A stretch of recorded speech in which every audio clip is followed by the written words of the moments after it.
Here it comes, the return of the great American Dream Machine.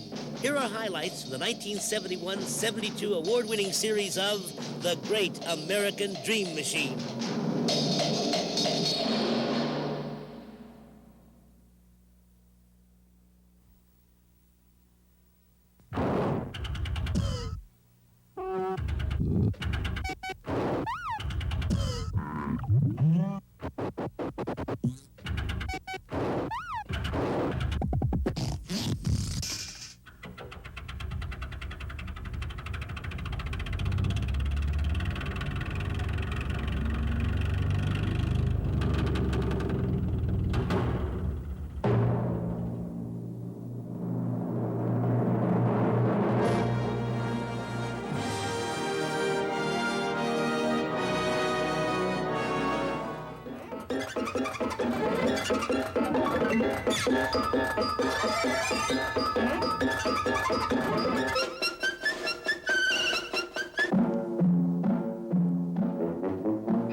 I've been around this countryside and met some folks I'd lift my cup to. It ain't true that only midgets have somebody to look up to. And when I find someone with guts who's got a dream that's kinda nuts, I don't care if his IQ is next to zero. I just stick out my right hand and say I'm proud to meet a man who we all can call a great American hero.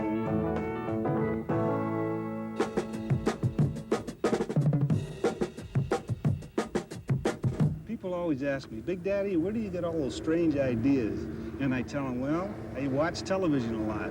One night I was watching Dr. Frankenstein, and I get this wild idea for a car called the Druid Princess. See that 1,000-pound car there? It's wild, ain't it? And look at that chrome-plated engine. And look at that little casket back there. You know what that's for? Hey! Move on over! Let Big Daddy through!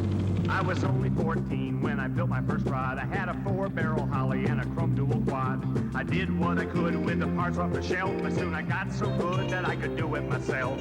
Bad, bad Big Daddy, bad, bad Big Daddy, bad, bad Big Daddy. I took a gas-eating mother that was quite a disgrace, and then I chopped and I channeled all over the place. I bored her and stroked her and lowered her down, and soon I had me the fattest set of wheels in town. And that's the truth, Ralph Nader. Bad, bad Big Daddy, bad, bad Big Daddy, bad, bad Big Daddy. I've been to Detroit and talked to the big shots, and I've gone down and talked to friends of mine that have started painting weirdo shirts and graduated into the Detroit styling thing.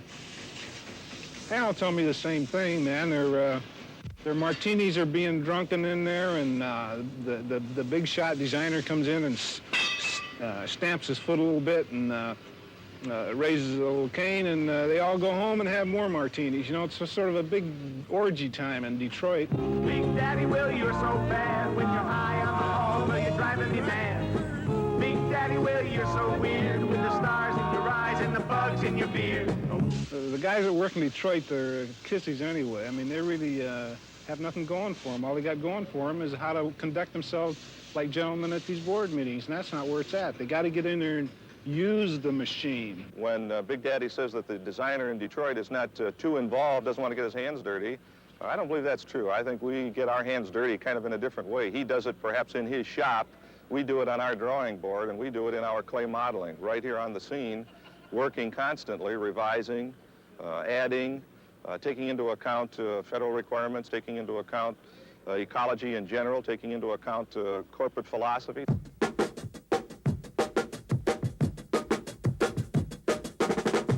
See, I was the young kid that was going to show Detroit how to build a car. The rest of the cars were getting gigantic, but I wanted something small like the Volkswagen, something that had a lot of power, would really go, would wail. And this was to be the hot rod of the 1950s. Built the Road Agent about '63. This was the real step away from the hot rod. It was no longer a toy. This was actually dream stuff that I was trying to impress Detroit with, or impress people with, that could be built. It was very small. It's only 8 feet long. In 1965, I decided to build a car that would show the surfing trend that was going on in California. So Dirty Doug and myself started on this 1,000-pound, 4-cylinder motored Surfite, and it was made to negotiate any kind of beach or terrain or anything.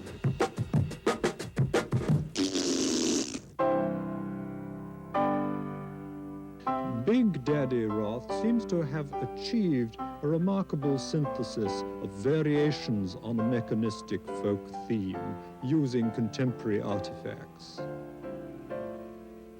I don't think of myself as an artist. I think of myself as a hard worker. He reflects in his own inimitable way the dynamic quality of contemporary youth culture and all its panoply of cult objects. So hip, so cool, so right on, so rank, so vile, so exquisitely repulsive.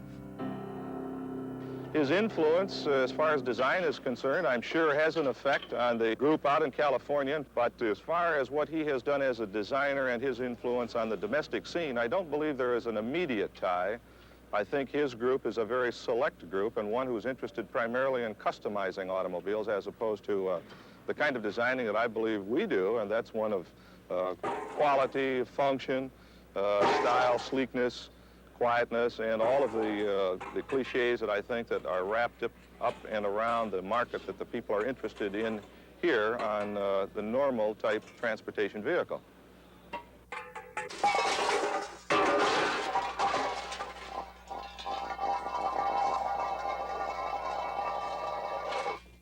This is what I'm really into. A big, moving mother called a California Cruiser. I mean, this baby moves 140, 150 miles an hour. Chrysler is not going to come out with a chopper. You turn me down, and then turn right around and put fins on the Chevys and Caddies. Why, you even changed the grill. And what still makes me ill is the changes all were Big Daddy's. I was the one to put fins on the tail. I made it work, but Detroit, you made it fail. I was the one.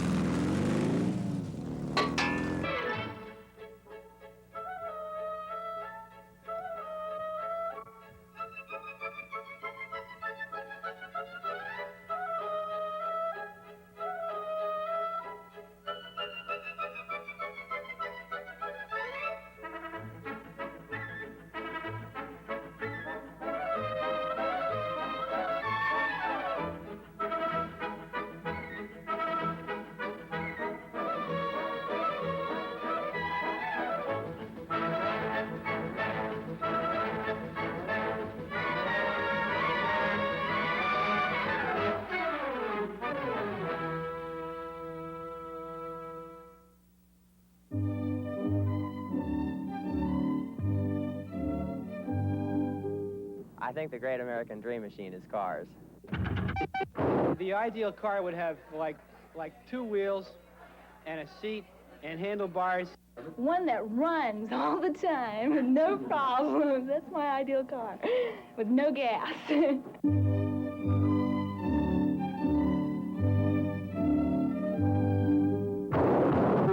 I wish you would take all the cars out of the streets.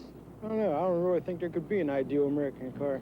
Oh, Lord, cars, to me, are just pieces of material things. As long as it gets you there, I don't really care what the inside is like. The way Mr. Nader would, you know, safe, practical, economical, and American-made.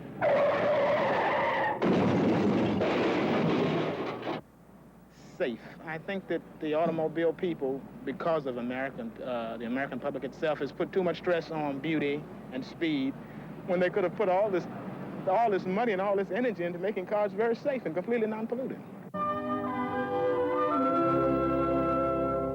I got a black Volkswagen with a sign in the window that says, "Do we really all look alike?"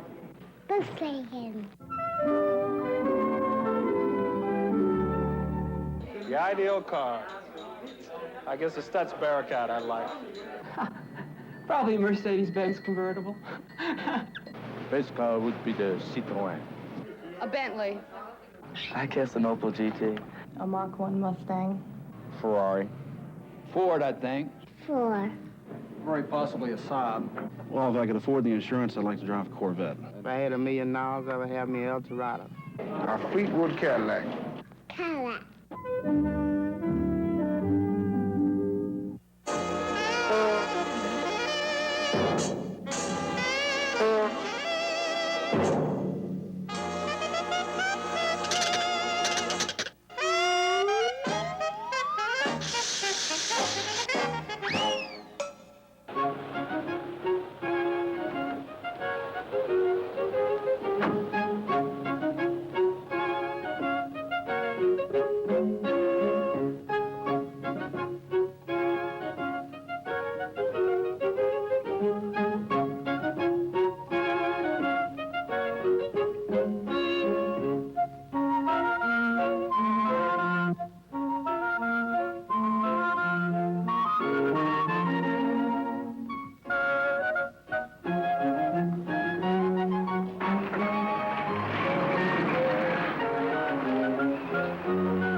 There is an ancient legend that tells the old story that when an automobile is dying, it goes to a special burial ground. There it expires and deposits its treasures and special precious ivories. You can see these cemeteries on the outskirts of towns, surrounding them, dotting the landscape, enshrouded by somber yet businesslike gates. I think there is one near here. Come, let me be your Virgil, and I will guide you to this mechanical hell.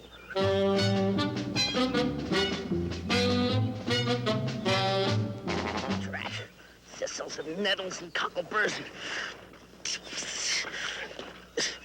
This is a dangerous undertaking, full of perils and pitfalls, but I feel equal to the task. A clue. I knew it was here somewhere. When a car is dying, the other cars will help it along to the sacred ground and stay with it till it's over. Very touching.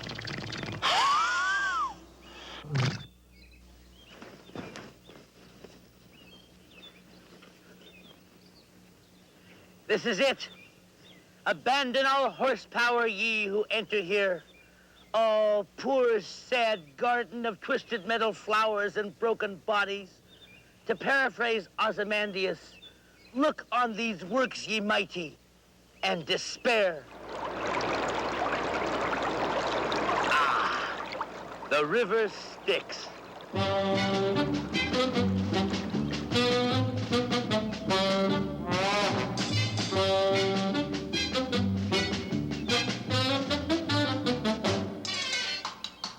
McLuhan says the more commonplace a thing is in its own time, the more rare it will be in later centuries.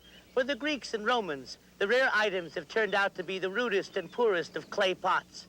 For our culture, it will be these $4,000, $5,000, and $6,000 items. This is planned obsolescence and how it really works, right down here at the end of the line.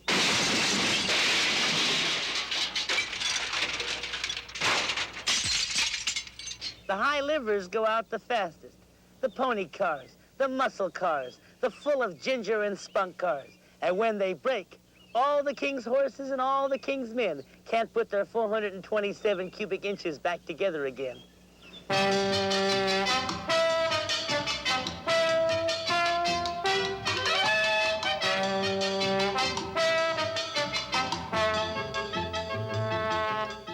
They don't make them like this anymore.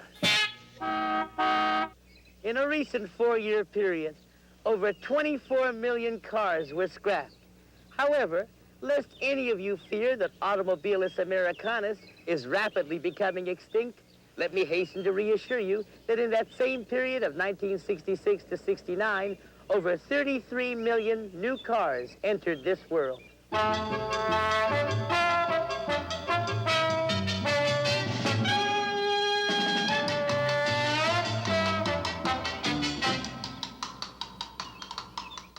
Where will it all end? Will we be inundated with scrapped cars? Will Detroit finally perfect the Kleenex car that we drive once around the block and then discard? If these cars were designed better to last longer, and if people really cared for them, could we hold down this spreading blight? And if some part in a car is no good, is that any reason at all to throw away the whole expensive machine? And what about reclamation and recycling? I'm sorry, little car. I have my heart set on a new model.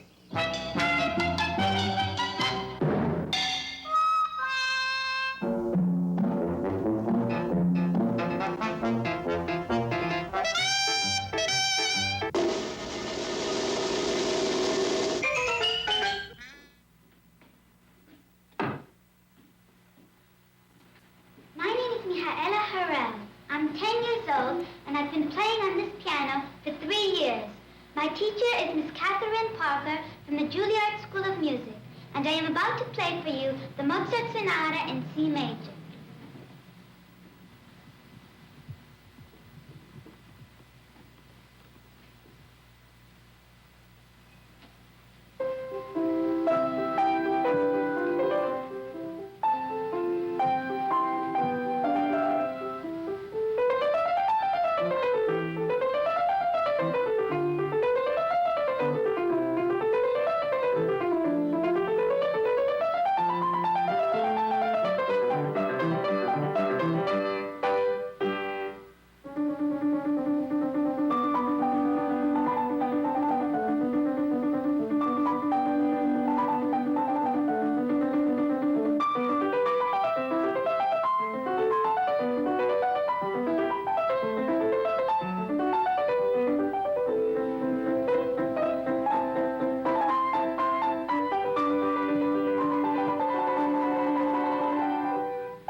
Okay, go.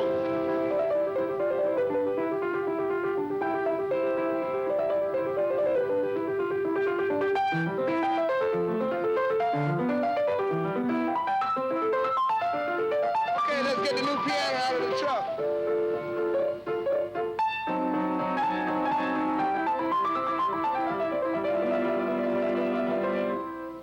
Hide up that in, Bob.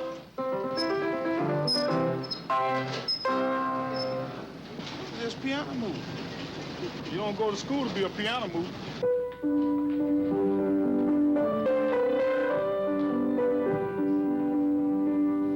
Tighten up.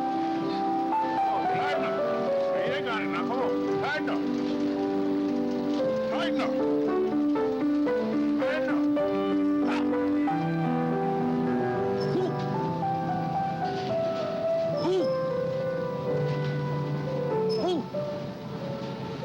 At the top. Okay, then hold it right there now.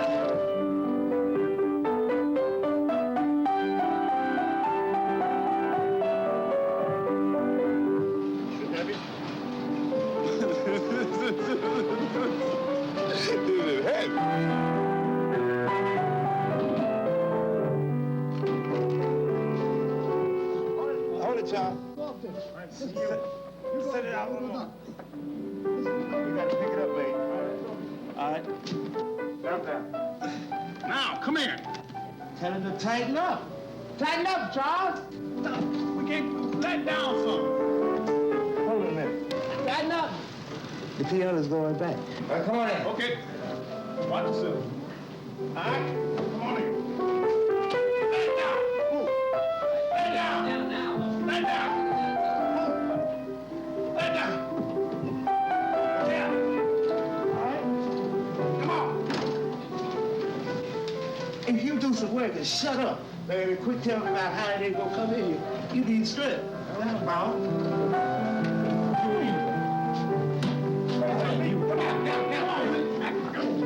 No. Okay. God damn it. You can't talk these pianos. You have to put your work in. Yeah.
Okay, fellas, let's go. We got another job to do.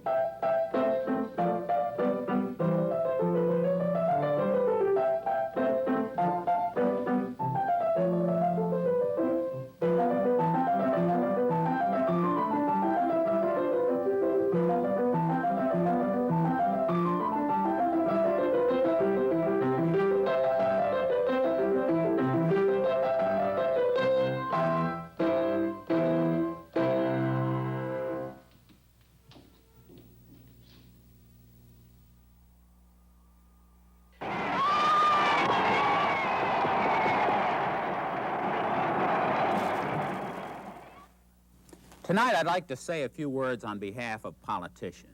It isn't going to be easy, but maybe we've been too rough on them. When you call someone a politician, it's a rotten thing to say about him. There's just nothing good or honorable about the word, the way we use it.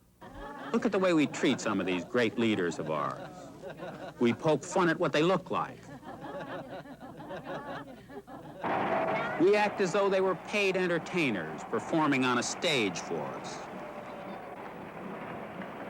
We're all critics sitting down front, waiting for them to say something wonderful that'll save the country.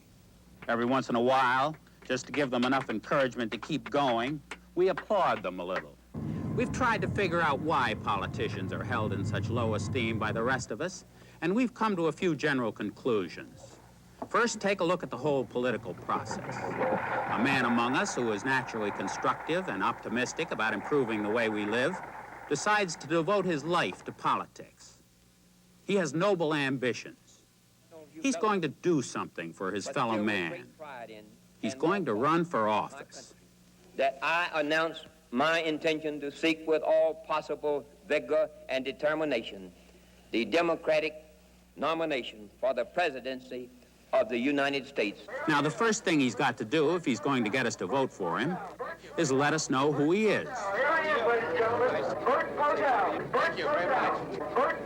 Right away, he irritates us. Instinctively, we distrust anyone who tells us a lot about himself. I have worked hard to earn my way in both public and private life. It's difficult for even a modest and graceful man to appear modest and graceful as a politician. The people of my district elected me to end the war in Indochina. And there's another reason why we're suspicious of politicians, too. If a man wants to help, he knows he first has to get elected. To do that, he has to gain the confidence of a lot of people, each one of whom probably believes something different. Now, with people believing different things, naturally, he can't always tell one audience what he told the last. That's what I said. The greatest union of all is the American Union. Communism is a threat to every free man. We are literally in the temple of divine providence. Sometimes a politician travels so much he can't remember what city he's in, let alone what everyone's name there is. George Schley and Byron Rumford and Bob Cross. Bob Crown, Bob Crown, Nick Petras, George Ball. They're all old friends. We're one people in Illinois. The good politician doesn't actually lie, though. He uses devices that are cousins to the lie. He's evasive. I think it remains to be seen. I don't think it's wise that I comment on that while I'm still in uniform, so I'll just say no comment. Would you say that it's an escalation of the air war? I wouldn't want to say anything. Whether this means I'll run for president, I do not know. He's silent. We've got to step up. He's ambiguous. Negotiations. And if you're going to negotiate, my experience domestically and foreign-wise has always been that you have to prepare and give and take. Well, I've said two things consistently. One, I didn't think there was such a thing as a draft, and two, that when pressed, I said I would face a draft when it came.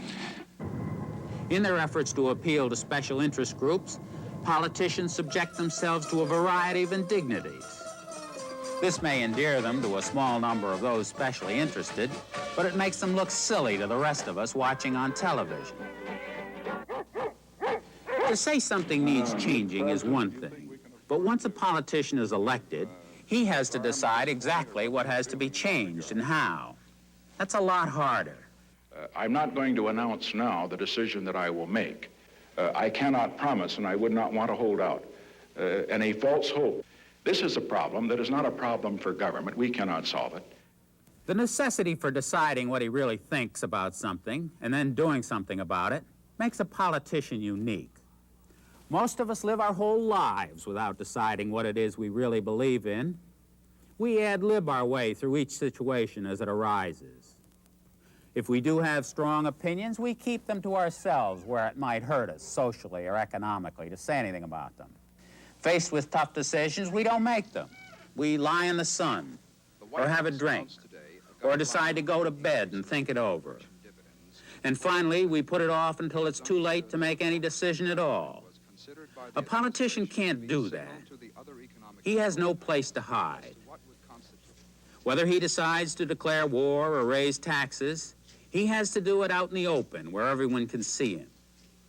Even in the privacy of his office, a politician has no privacy. Who among us works so well and conscientiously that he would willingly submit his day's work to this kind of scrutiny? He can't even go out and play with the other fellas without being watched. His political enemies are always ready to jump on him. Lindsay could never be elected on his own. Impossible. I say that Adlai III has demeaned his great name. By any fair test, he's the #1 radical in the country. Then it's fair to say that you would He's welcome... badgered by the press. As a matter of fact, if he were a criminal and the press were the police, the Civil Liberties Union would come to his defense. What do you think of the Nixon role? That's straddling an issue? Is there enough support? Senator, have you any magical powers that you may invoke? How did you react, Senator, if you don't mind? People don't inspect the work of their God as closely as they inspect the work of their politicians. And then we don't expect them to suffer from any of our mortal shortcomings either. We expect him to be more honest than we are honest. But then we expect him to go to church, even though he may not be a churchgoer. His table manners must stand up under the magnification of a close-up shot. He has to eat when he isn't hungry, and go hungry when he'd like something to eat. A politician's wife must be an ever-smiling little helpmeet, a tireless worker for good things. Although she ought never express an opinion on anything of any more political significance than beauty or the Boy Scouts. A politician's children are expected to be the living models of a model young American. We demand a perfection in them we wouldn't dream of expecting in our own children. There simply is no doubt about it. The politician is the most maligned, over-criticized, underpaid individual in our society, and we wouldn't have a society without him. It's a wonder we can get anyone to take the job, let alone fight over trying to get it. Power keeps settling into the hands of a few able men. It happens because the rest of us are either incompetent or too lazy to govern even our own lives, let alone the lives of others. We dislike the men with power because, on the one hand, we want to be relieved of all the responsibility of government, but on the other hand, we resent anyone who has the power to reduce our freedom, even to the extent of telling us which night to put the garbage out. We live in constant fear of being dictated to, but we enjoy the comfort of living under the firm hand of an authoritarian leader. We're content to let him lead us, just as long as we can occasionally yell at him one of the dirtiest words of all, politician. I want to state as firmly as I can that this picture is distorted, stupid, and absolutely wrong.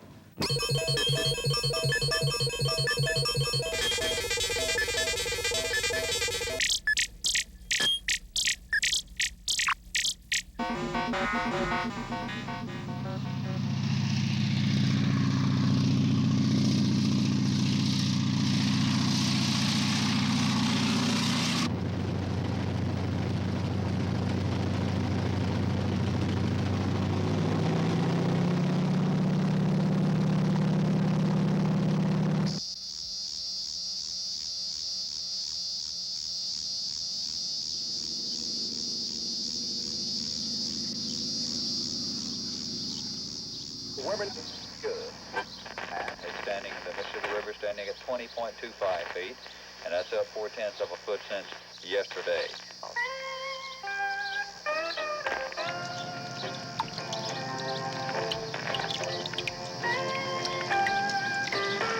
You find more drifters, I guess, in dusting and spraying than you do in most professions, because it kind of invites, you know, that kind of personality. Sometimes you'll just be around the hangar working or something, and the farmer will just drive up and say, can you spray this afternoon? That boat's going to have to come out and go back through the other way. Yep. The organic phosphates, methylparathiamine, made from the same base as nerve gas. As a matter of fact, that's where it came from World War II, nerve gas. Well, you should have rubber gloves on and protective clothing and stuff like that when you're handling these chemicals. I was sick about 2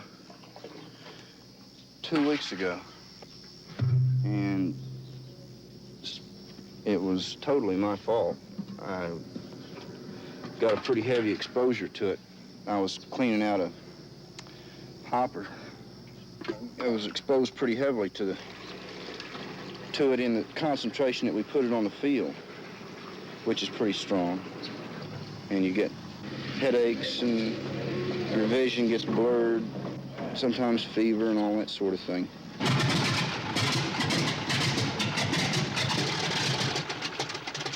I think just about everybody that flies around trees and wires has hit limbs and maybe cut wires or run into trees or something like that. If you've never cut a wire or run into a limb and they fly around them, then they're not getting close enough. We have flagmen that stand under it all day long, right in the mist, where it's being applied, and doesn't seem to bother them. Most of them now will move out of the way. In other words, they'll let you line up on your swath, and then they will walk out of the way before you get to them.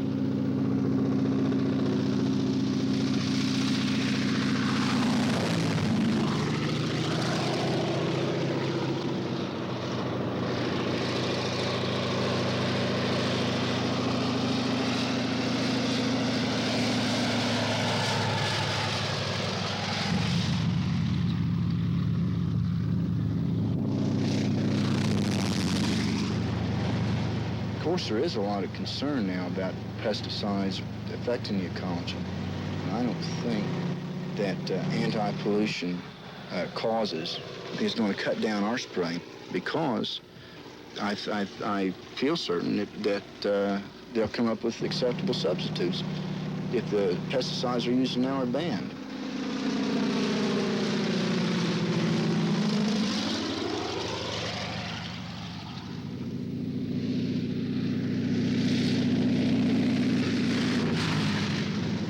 Once they start getting insect infestations, then usually they start on a little spray program where they'll spray every few days, usually about 5 days between sprays.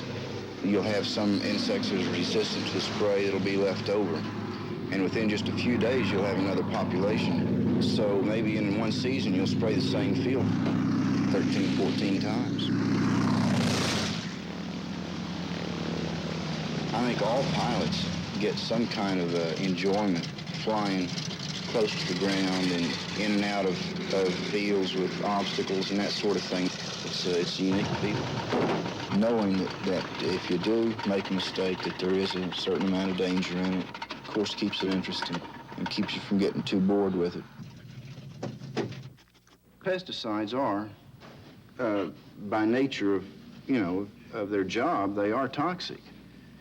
Of course, there are some drawbacks to using the pesticides that we have to use, but that the benefit we get from them outweighs it. In other words, it's by the use of the pesticides is the lesser of two evils.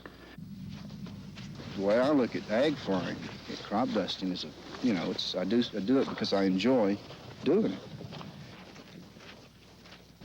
and I think somewhere down in Central America, I'd like to fly with a good mechanic, a good loader,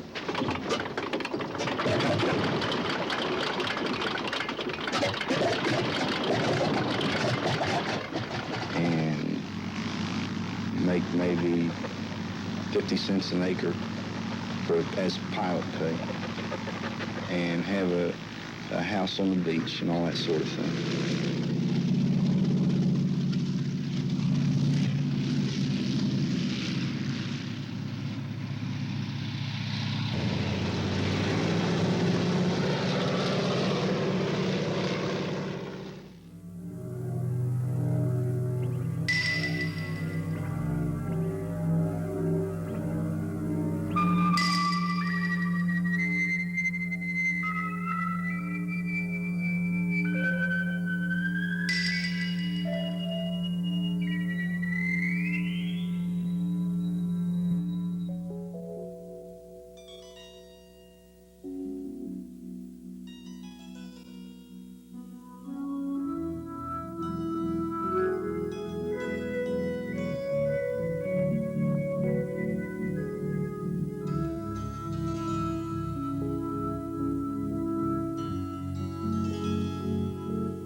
up! You've got to get up! You've got to get up!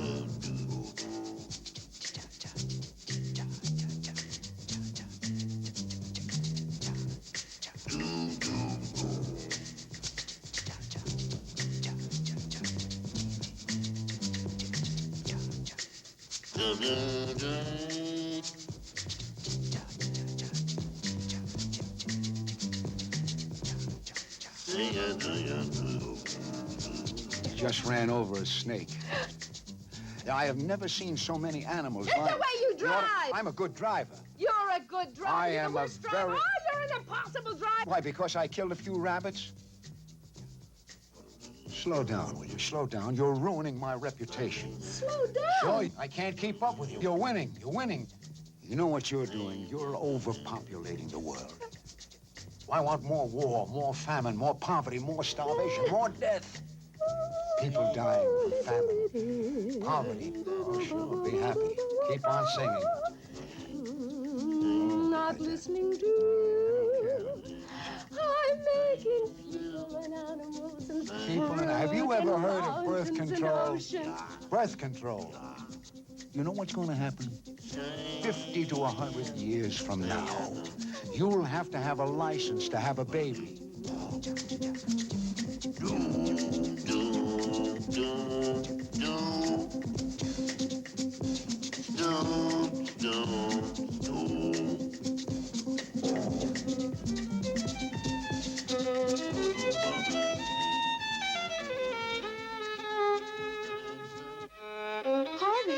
Harvey, Ma, stop what? your practicing. Stop your practicing for a minute. We might qualify. It's easier to get a license for a dog, Mater. Let's go down, please.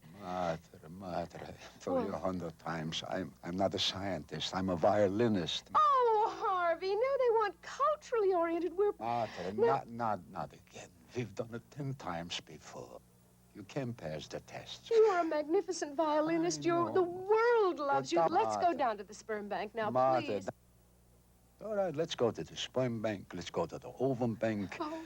Mater, maybe We're if gonna I find play out. something nice on the violin.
All right. If you're going to start such a thing, and they will only have one birth a year, you will have no deaths. They will live forever, my dear. Death, darling.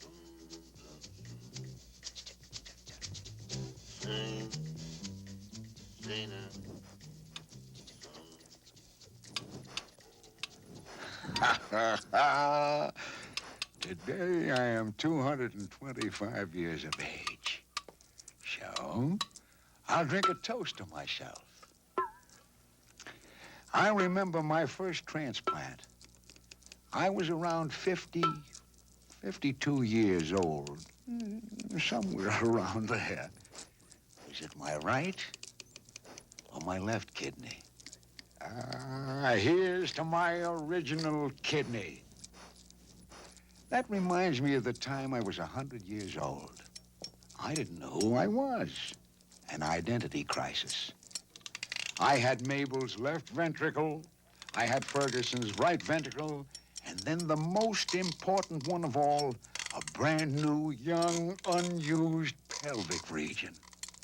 Cost me a fortune. But it was worth it.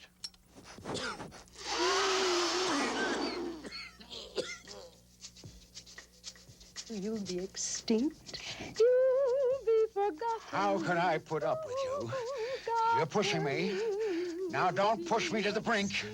You're going too far. I'll do it. I've got my finger on it. You'll make me do it. I swear you'll make me do it. You're pushing me. Don't push me. Don't push me too hard. I will push you as much as I want. Oh, no, you don't. Go ahead, kill me. Oh, I Kill can't me. stand Do whatever you. you want. I do. Push the button. We're in trouble. We're in trouble. It's the chief.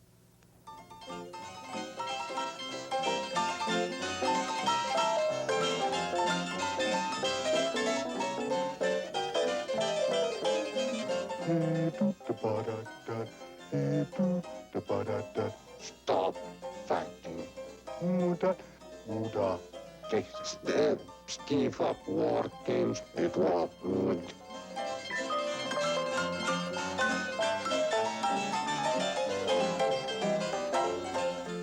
Emuntua unna te olikuvat ival mut mutel.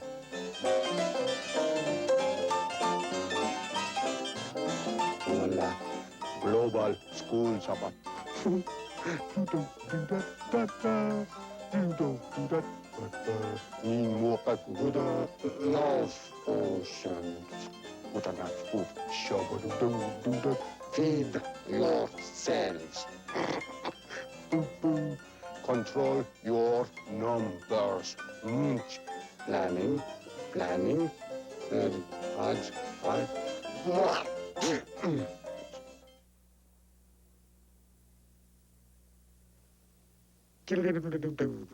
That's for you.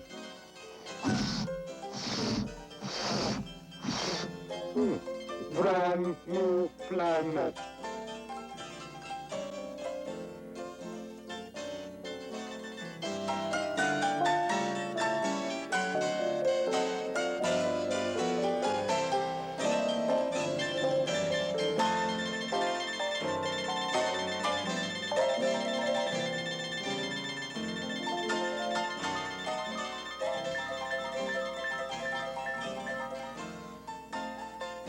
So now, without, not. You're on your own.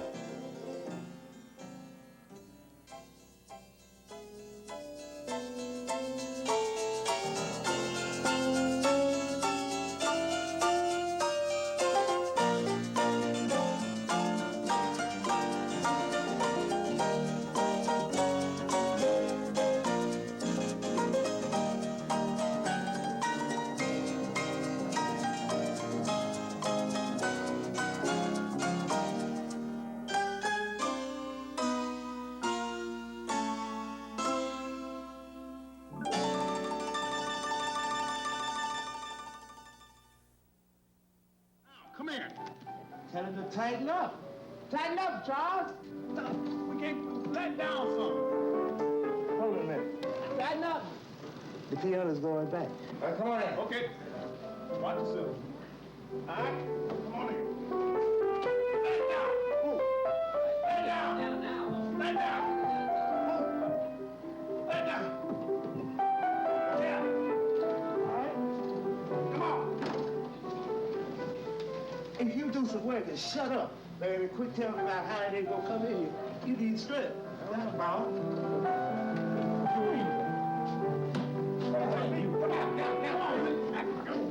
No. Okay. Just help me. Damn it. You can't talk these pianos here. You have to put your work on here. Yeah. Woo.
Okay, fellas, let's go. We got another job to do.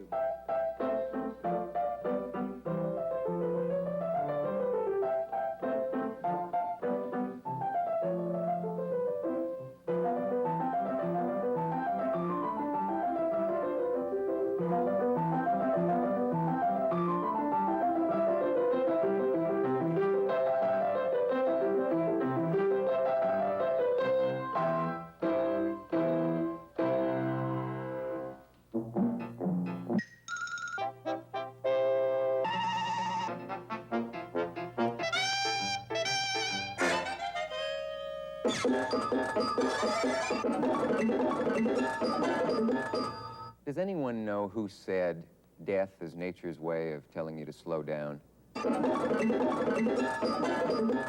I want to go simply when I go. Skiddly-doo-wah, skiddly-doo-wah. They'll give me a simple funeral there, I know. Whoa-ho, with a casket lined in fleece, and fireworks spelling out rest in peace. Oh, take me when I'm gone to Forest Lawn. Blue-doo-wah, blue-doo-wah.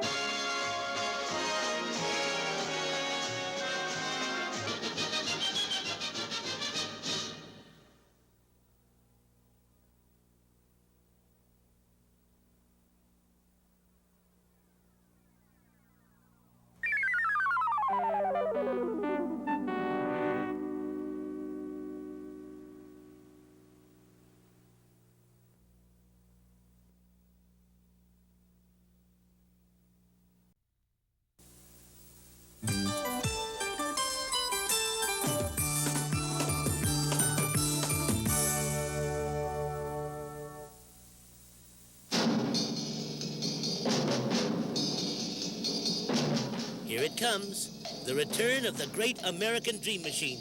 Here are highlights from the 1971-72 award-winning series of The Great American Dream Machine.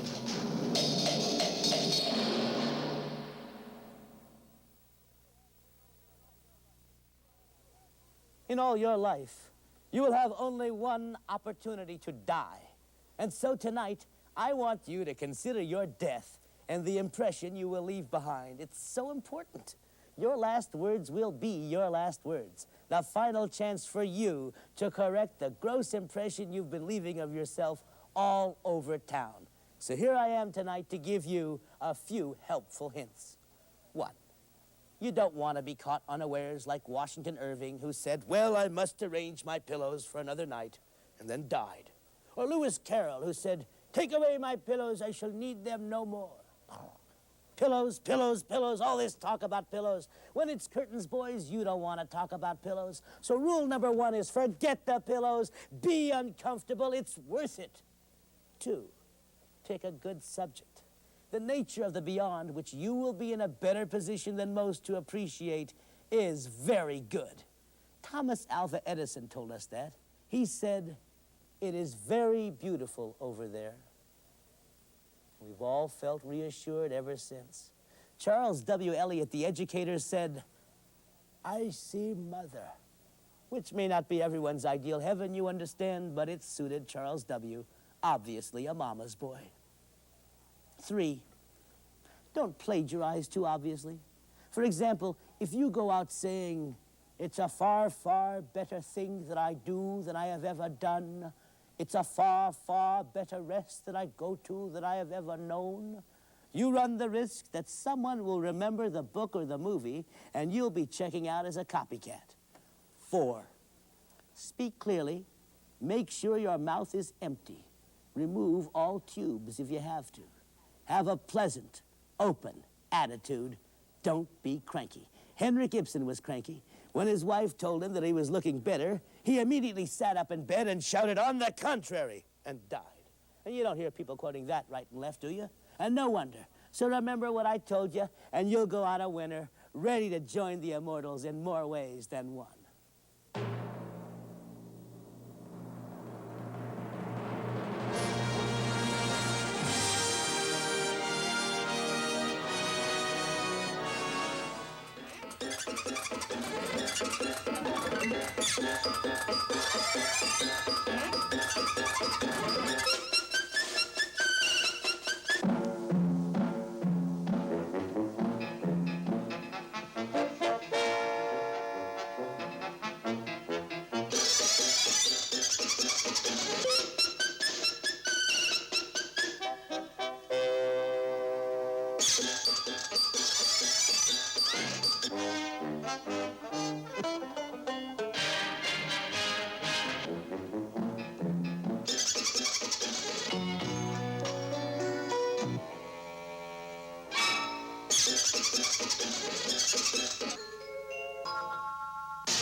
I'm riding on a limited express, one of the crack trains of the nation. Hurtling across the prairie into blue haze and dark air go 15 all-steel coaches holding 1,000 people. All the coaches shall be scrap and rust, and all the men and women laughing in the diners and sleepers shall pass to ashes. I ask a man in the smoker where he's going, and he answers, Omaha.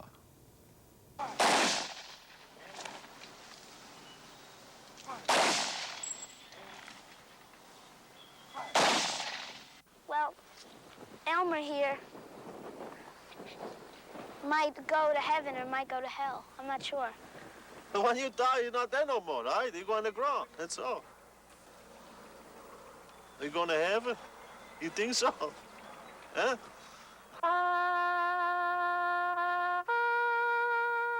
I think that when you die, you go to sleep. You wake up, you play with your friends. Same friends that you always play with when you're alive. Death is leaving this earth and going to another land which we don't know anything about.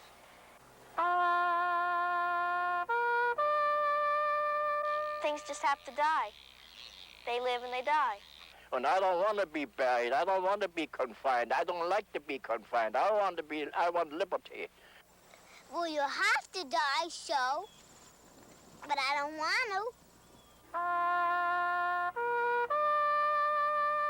With death, it's all finished.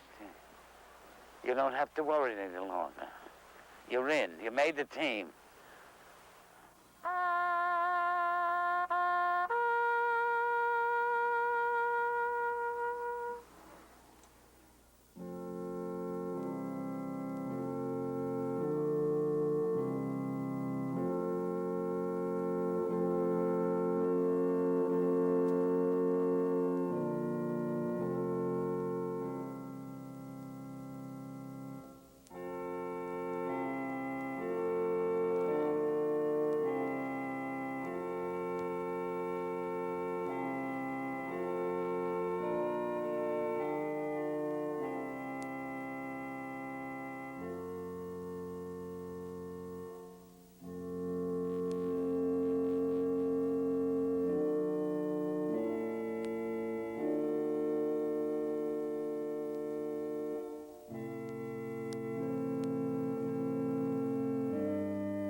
Lay me down in forest lawn, in a silver casket.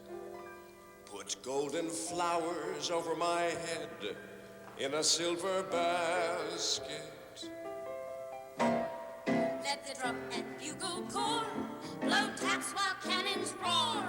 Let 16 liveried employees pass out souvenirs from the funeral store. I want to go simply when I go. Skiddly-doo-wah, skiddly-doo-wah. They'll give me a simple funeral there, I know. Whoa-ho, with a casket lined in fleece, and fireworks spelling out rest in peace. Oh, take me when I'm gone to Forest Lawn.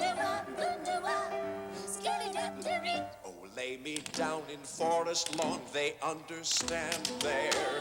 They have a heavenly choir and a military band there. Just put me in their care, I'll find my comfort there. With 16 planes and a last salute, dropping across in a parachute. I want to go simply when I go. They'll give me a simple funeral there, I know. With 100 rolling strings and topless dancers in golden rings. Oh, take me when I'm gone to Forest Lawn. Oh, come, come, come, come, come to the church in the wildwood, and we'll sell you the church in the dale. To find a simple resting place is my desire. Oh, lay you down with a smiling face, come a little bit higher. My statue done in brass, will stand in plastic grass. And weights and hidden springs will tip its fast to the motor's filing past. I want to go simply when I go. Let it go, let it go, let it go. And give me a simple funeral there, I know. The sound with piped-in tapes of Billy Graham. Oh, take me when I'm gone. Take it. Take me when I'm gone. Take it. Take me when I am gone. To Forest Lawn.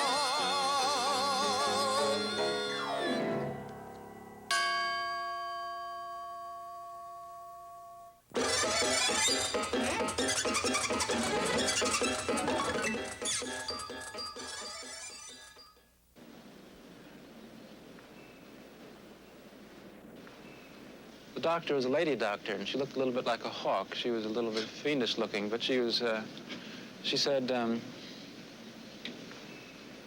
I think we have a problem here.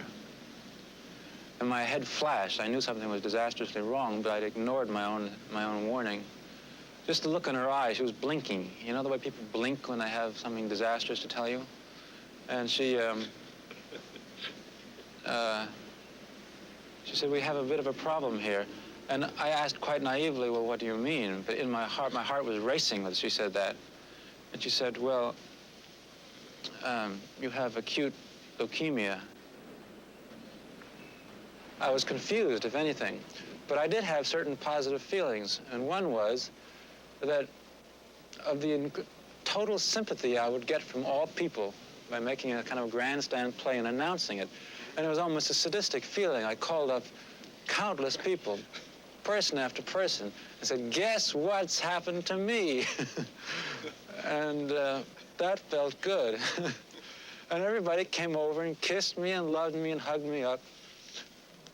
But there was this undercurrent, this sinking, despairing feeling underneath it all. I was scared. Eve, Eve, Eve, Eve, where in the name of Christ are you? I'm looking desperate down into crevice to see smoke. Couldn't there have been a kinder moment? Must we all rot preening our ribbons and our feathers? Was that the original idea? Dying's easy, but never like burning bras or screaming at your guitar teacher. It demands attention. My son would like to bang, crush, blend his mother's and my heads together and have a father-mother safe unto stop time in his small hand to love. It's all in the way you wash your daughter's sweaters. And didn't she herself, reeling, press love come into there through we? The time is short for you as well as us. They train you there at the hospital not to think in terms of the future at all. They never speak in terms of dates or lengths of time. They don't promise you anything. Therefore, when they give you good news, all they're essentially telling you is that you're not dead. All those people who say that you're predictable, that you're dying the same way everyone else dies, are right. I resented that at first. I resented them saying, oh, you're at the 2-week stage, you're feeling this, you're free. Oh, you're at the angry stage, I understand that. Oh, you're depressed, oh, you're lost. Well, 3.5 weeks after you find this out, you always feel lost. Well, they're right. It works that way with me. I'm following patterns. I'm following the guidelines for dying of terminal cancer patients down to the letter. It's fiendish. No matter what I say, they say, just what we thought you'd say. Open one eye, suck thermometer, extend pulse, exchange water pitchers, feel skull for night hair loss, verify it in mirror, swallow theoguanine, eat breakfast, reread night poem written in anger, consult physician, change pajamas, feed the fish, water the chrysanthemums, write the holy, straighten the picture, raise the dead, vomit the mind, my dreams are beyond control. Enter trio of doctors. Any problems of any sort? Not a one. My darling, for God's sake, I give up. How do I make you vanish? Answer the phone. Open other eye. Suck thermometer. There's something about dying that separates you from all other people. Once you have nothing, you can be anything. And that's a feeling of freedom. So I realized unconsciously that I was a happier person once I became sick. that doesn't make sense to most people, and it's a state of mind. I remember feeling, if only I could live to benefit from my present state of mind. If only I could take this with me and go back, I'd be free. But in so doing, in being given the time, I lost the state of mind. You can't have it both ways. So I'm 31. And I lived well into my 30s, I can always say that. But I do forget that it's me. My days are ticking off. I hate that. The thing I was most concerned about was that should I die, I wanted a warning in advance of dying so that I could get out of the hospital, get back to California, get into the country, and die there. And I was shocked when he said, we'll do the best we can. I thought he could do, I say more than that. I thought he could say, sure, we'll do that for you. He said, we'll do the best we can. In the year of my death, this year, month unknown, scum God, after all torture of days, needle after needle after needle, searching for robust veins, really now, oh God, oh son of a bitch, think you I got nothing but time to suffer for a few puny flying hours? Not going through this twice without infinite stretch of bones first and feel to live. Stay thy scare, death, or I not returning to ladies in white and green walls, but hemorrhaging my own decent way. How, when, and where, dunno, but look it will be clean and outdoors. Right now, all I want is a little time, a little freedom, a little peace. I want to stretch my bones. I want to stretch my bones where there's room to stretch, where there's country, where there's a little fresh air. I just want to feel life run through me again. That's all I really want.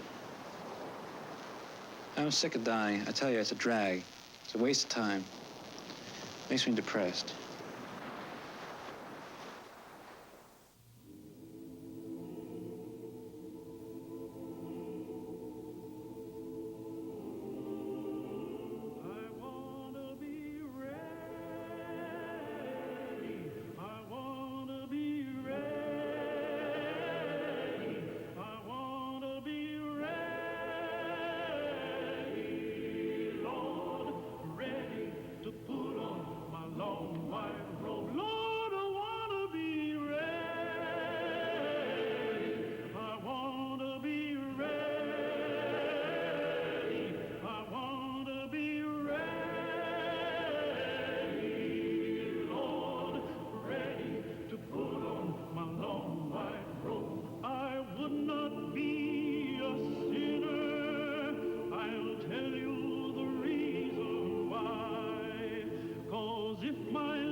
Buffalo Bill's defunct, who used to ride a water-smooth silver stallion and break 1, 2, 3, 4, 5 pigeons just like that. Jesus, he was a handsome man. And what I want to know is, how do you like your blue-eyed boy, Mr. Death?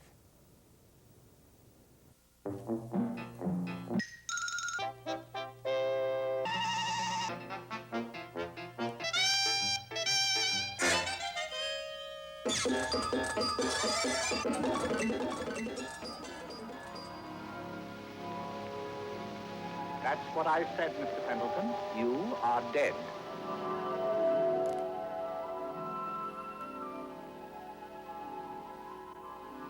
Who's in charge around Mr. Pendleton, will you stop this commotion? Commotion? I'm just trying to find out about a plane. What's the trouble? You know what he keeps telling me? He keeps telling me I'm dead. I'm afraid you are. Ah, what? Dead. Dead.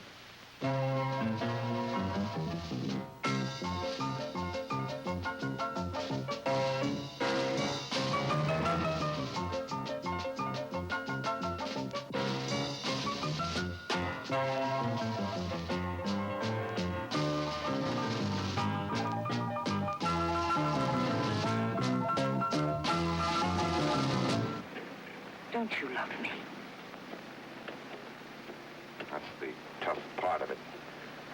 But it'll pass. Those things do in time. Give me the gun. You shoot, baby. You'll smear us all over the highway.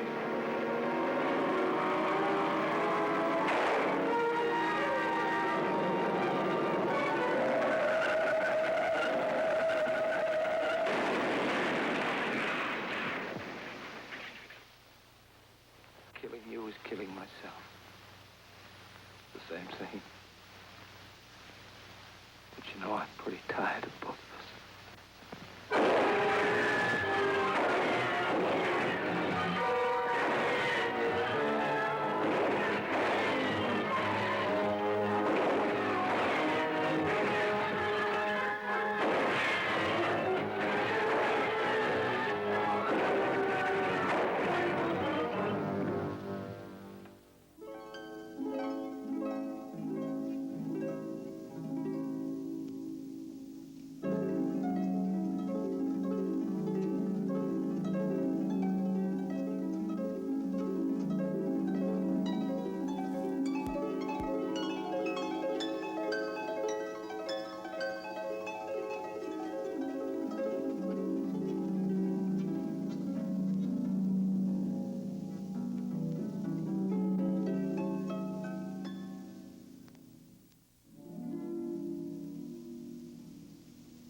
This is it.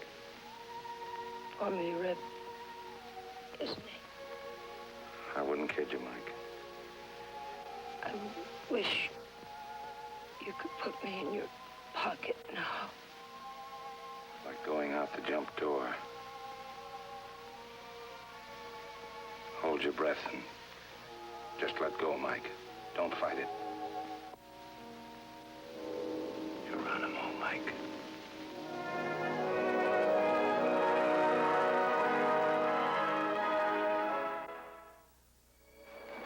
I love you.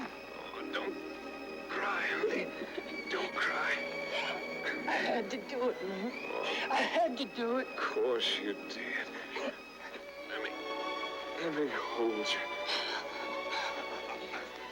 Just hold me. Hold me once more. Little Bob Cat.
A star went out one lonely night. He was so young, he was so bright, so clean, and his name was Dean.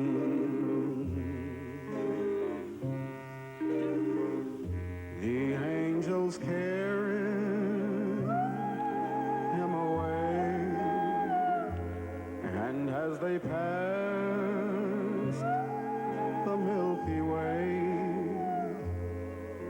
the moon beamed just to welcome Dean. So beat the cymbal and blow on the horn. Up in the sky, a new star is born. The little rebel heard his call. Now he'll be acting for us all. And dreams, so good night, good night, James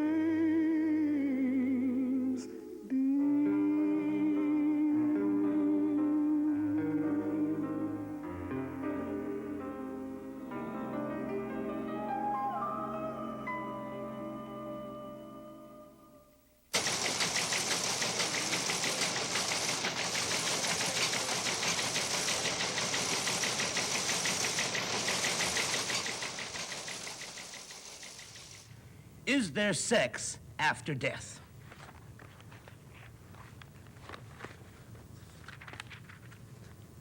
No.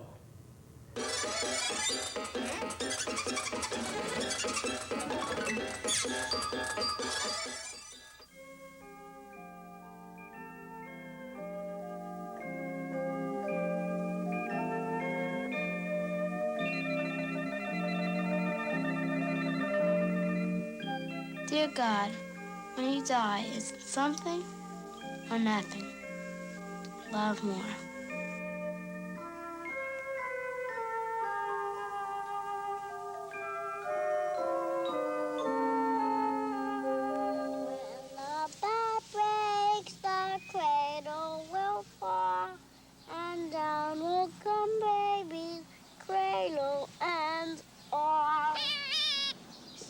When you're dead, you can't breathe, but when you're alive, you can breathe. That's how you know. That means that there's no more of yourself. That means you can't talk, you can't do nothing. Is there anything you can do about it? No, there's nothing that you can do about it. About what? About dying. Dear God, why is dying sad? Bang, bang, you're dead! 50 bullets in your head! Brush your teeth and go to bed! Dear God, he's dead forever, or does something else happen?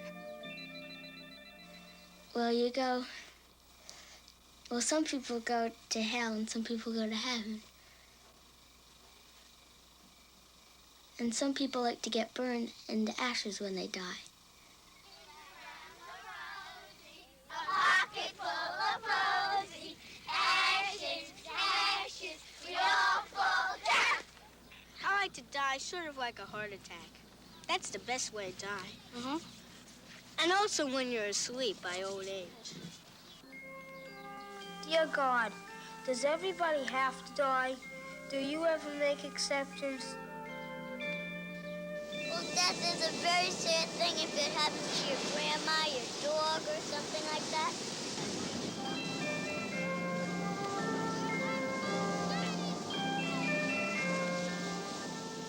Dear God, what is dying?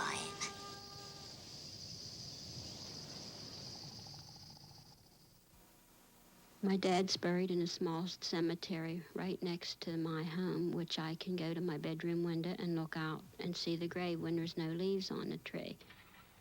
I knew it would be very hard on me to have Daddy laid to rest so near to my home, but I felt that that's where, if Daddy could talk to us, that's where he'd want to be. So I can, each time that I go to my window to fix my drapes or raise the window or go to bed or anything, why, that's the first thing I think about, because Daddy is buried so close to the, and I can see right out the window to see where he is laid away. About 5 years ago, we built our home right next to my dad, and each morning I can walk to my kitchen window and I could see Dad on the porch swing or getting up in the morning and moving around in the kitchen or going outside and getting in the coal. And that's really where I miss him so terribly now, that I can look in home still and see Mother moving around, and at least she's there.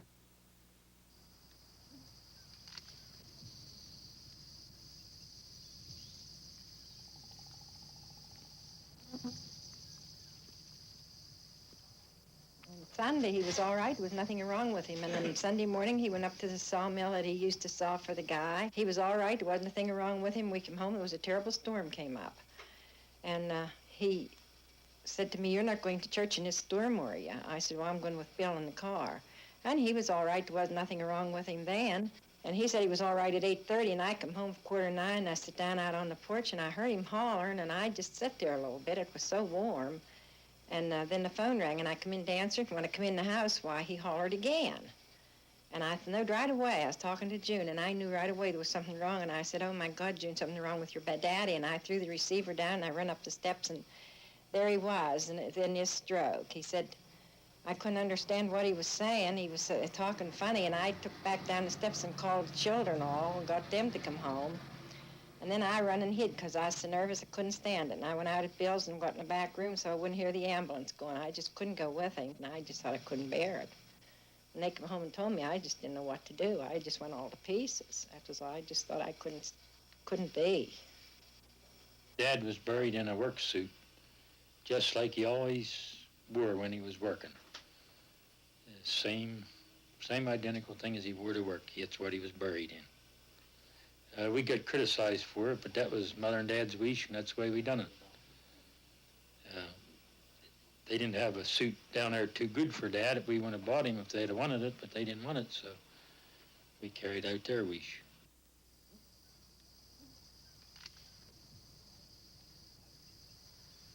I believe doing the same work that he done, and doing it the way he always wanted us to do it, sure, it makes it easier for us and Mother-in-law to carry on his tradition the way he always did. We'd go to cut a tree down with this crosscut. I'd get on one side of the tree and Dad'd get on the other side, and I would pull the saw through, and then he'd pull it back through again, and just keep that up all day long.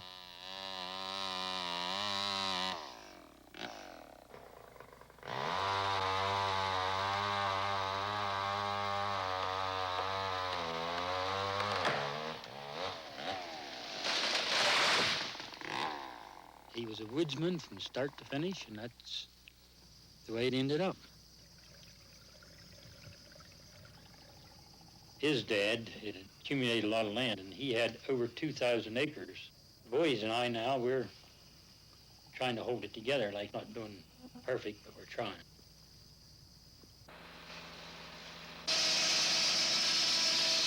We intend to keep it going as long as our health holds up and as long as we have logs to cut and the land supplies us with timber. And Dad loved the woods and the fields to hunt. I always tried to hunt like Dad. I watched him when I was a kid. He knew where to locate most game, grouse in the grapevines and rabbits in the bush and in the field. I figure I always tried to follow in his footsteps because he's always pretty good at it. Get a rabbit, Jack. Come on.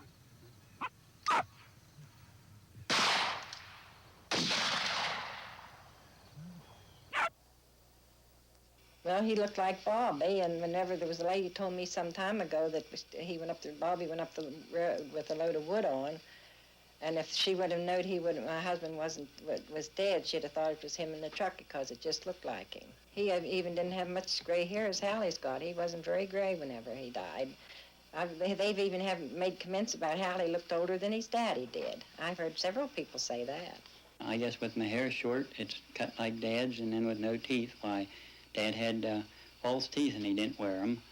And they tell me that I might look quite a bit like Dad now with my hair short and no teeth. My dad always was good to people, but Dad never would go to church. When sitting in the waiting room at the hospital, why, something seemed to speak to me to go and speak to Dad. And I went and spoke to Dad about whether he would accept the Lord, and on his deathbed, he acknowledged that he would accept the Lord, and that's why we have great peace in the family today, is because we know that someday we'll meet him.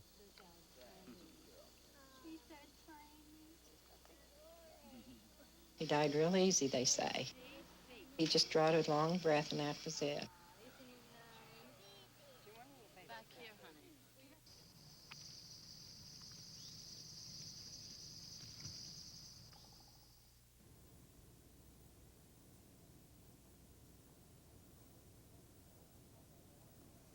The most important thing I learned on Tralfamadore was that when a person dies, he only appears to die.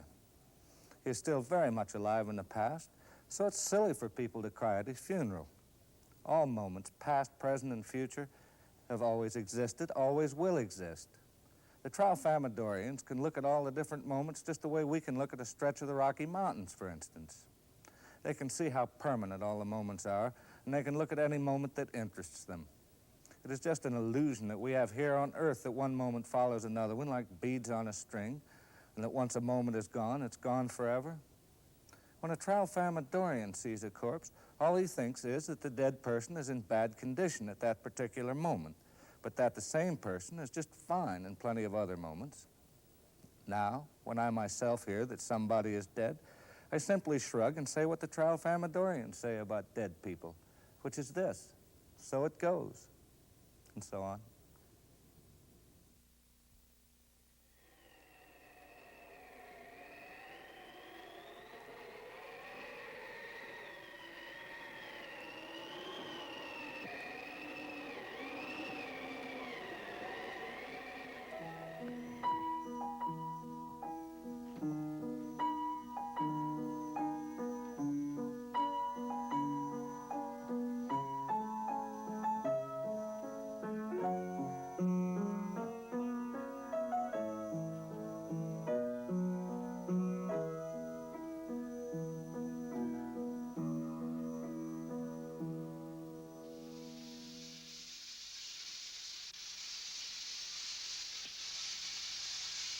Stephen was 24 when he passed away. He would have been 27 in May.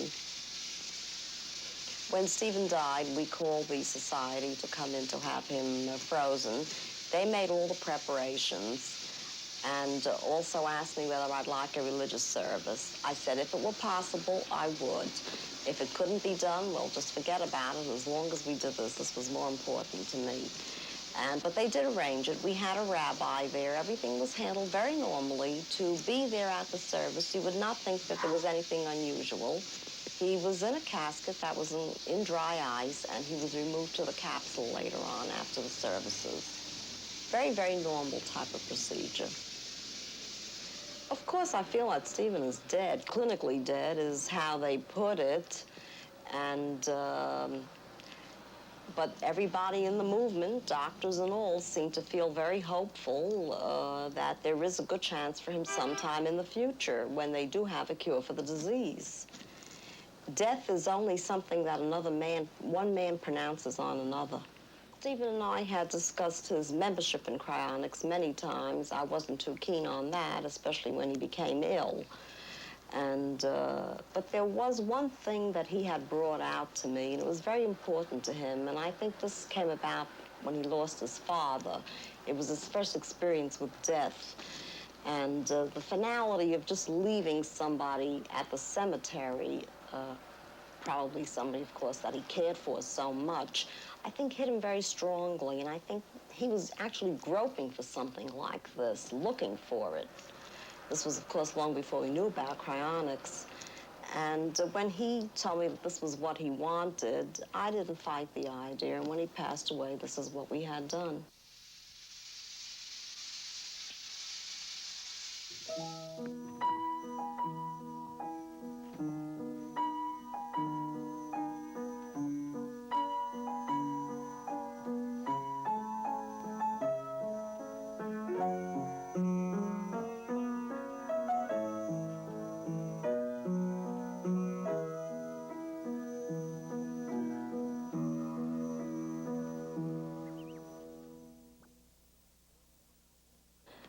When I lost my husband, of course, it was a terrible shock and a loss.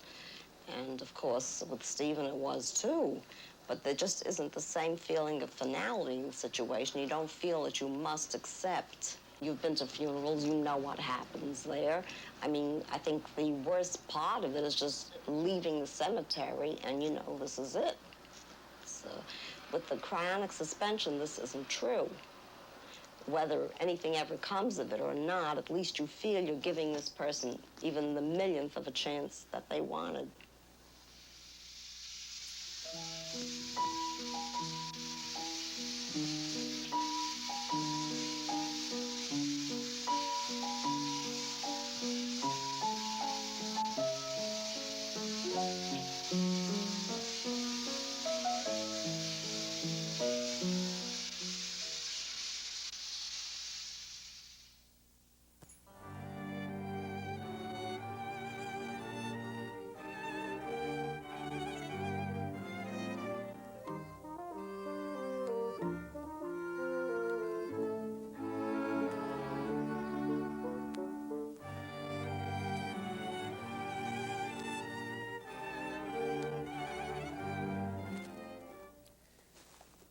Do not criticize the person in whose honor the entertainment is given. If the odor of the flowers is too oppressive for your comfort, remember that they were not brought there for you and that the person for whom they were brought suffers no inconvenience from their presence. Listen with as intense an expression of attention as you can command to the official statement of the character and history of the person in whose honor the entertainment is given.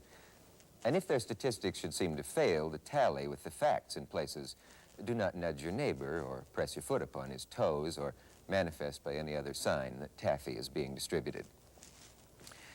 If the official hopes expressed concerning the person in whose honor the entertainment is given are known by you to be oversized, let it pass. Do not interrupt. At the moving passages, be moved, but only according to the degree of your intimacy with the parties giving the entertainment, or with the party in whose honor the entertainment is given. Where a blood relation sobs, an intimate friend should choke up, a distant acquaintance should sigh, a stranger should merely fumble sympathetically with his handkerchief. Where the occasion is military, the emotions should be graded according to the military rank, the highest officer present taking precedence in emotional violence, and the rest modifying their feelings according to their position in the service. Do not bring your dog.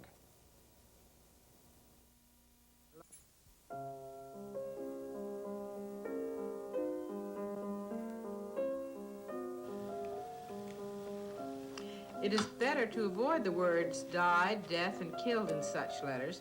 It's quite possible to write the kind of letter that will give a moment of courage and a strong feeling of sympathy without mentioning death or sadness at all. For instance, Dear Jeanette, for me, Gail will remain the happy dancing child I saw for the first time on her 5th birthday. She will always be with us in spirit. Lovingly, Mary. She will always be with us in spirit. She will always be with us in spirit. She will always be with us in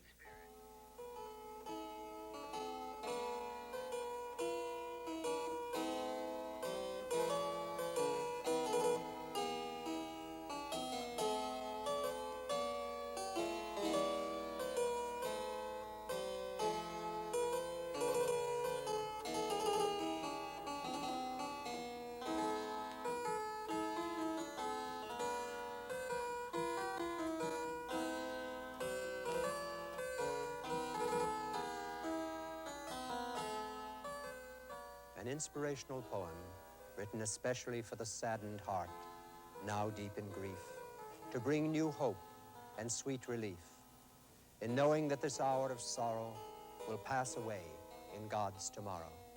Just to say that sympathy, sincere and deep and true, and many understanding thoughts are going out to you.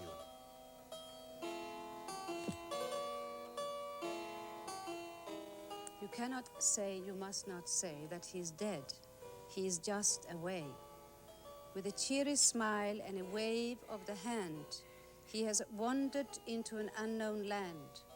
Think of him still as the same, and say he is not dead. He is just away. I went to a funeral yesterday, and this was a friend, and I didn't feel anything at the funeral. I tried to, I was assisting the dead guy's sister. She was crying, and I was trying to comfort her. And I think for a moment, I really felt human again, because I could see the tears coming from her eyes, and it upset me. But it happened so fast, I think I was just probably hallucinating. But death just doesn't bother me. I can't let it bother me. That's what I think I feel. I knew when I was in Vietnam I couldn't let it bother me because I had a job to do. And after spending 14 months over there doing that job, I mean, practice makes perfect. I couldn't show emotion. I couldn't let the troops know that I was scared. I couldn't let the troops know that, I was scared of this dead guy. Because I'm afraid of dead bodies. I couldn't let them know this. I was a medic. But practice makes perfect. I've seen all kinds of death in Vietnam. I've seen people killed from mortars. I've seen people killed from machine guns. I've seen people hit with our own vehicles. I've seen people get beaten in the head with bricks. Like it's nothing but kill, kill, kill, kill. This is all you hear. And it's not hard to do once you're there. Once you're put in the position, you can do it. It doesn't take anything. All it takes is one good firefight, and it's a lot of fun because, like, once you see life leave a person's body, like just to look at the expression on the guy's face when the guy gets killed. I mean, like, it's really beautiful to you. I wasn't like that, not always. When I first went to Vietnam, like I said, I had no intentions of killing anyone. I never even thought that I would see any death other than in a hospital because I thought I would go to a hospital, but I was assigned to the field. And when I got out in the field, and found out that I was cutting off ears, castrating people, and doing the same things that the other troops were doing, it's just like an everyday thing. It's just like putting on shoes. You just do it. I had a string of ears I was going to bring home, taking up dead bodies. Some of my friends, different articles that they had. Well, I can remember a case where we stacked up our own dead bodies, our own friends, to hide behind. It didn't bother me. We'd talk to them and say, look, man, if you kept your head down, you might be here now with me. It's just a thing like, well, I mean, like, there's no point in me crying over it. I can't bring them back. I could take a life, but I can't give one. And I wasn't going to worry about it. Why should I worry about it? I mean, wasn't anything I could do. Just forget about it. Just go on. I mean, like, just because he's dead, that doesn't mean tomorrow isn't coming. Just from watching people die and from treating dead people and from hiding behind your dead friends and listening to people scream and looking at castrations and watching people just being dehumanized, this will make you go crazy, or either you become numb. I became numb. I don't care if it's my mother, my son, my wife, whoever. I couldn't care less. If they're dead, they're dead. There's nothing I can do about it. I would like to feel sorry. I would like to feel something, but I can't feel anything. I've tried to feel something. If you see emotion, if you think you see emotion on me because someone died, I'm putting on a good show. I'm faking because I can't. I just don't feel anything. I tried hard when my son was sick, and I thought he was gonna die. I tried to feel something. I did for a couple of hours. After that, I faked it, just to make everyone else feel that I was like really concerned and worried. I wasn't really concerned. What I wanted to do was go out and have a good time. It just didn't faze me at all. And when my mother was sick, it was the same story. I think I visited her once while she was in the hospital, one time. And I don't know. I can't add anything to that.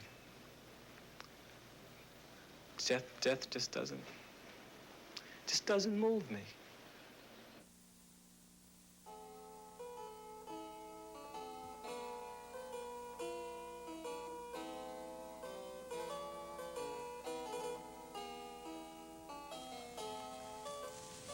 We live a short life on earth below, reluctant to die, for we do not know just what dark death is all about.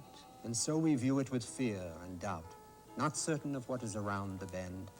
We look on death as the final end to all that made us a mortal being. And yet there lies just beyond our seeing a beautiful life, so full and complete that we should leave with hurrying feet. To walk with God by sacred streams, amid beauty and peace beyond our dreams. For all who believe in the risen Lord have been assured of his reward. And death for them is just graduation to a higher realm of wider elevation.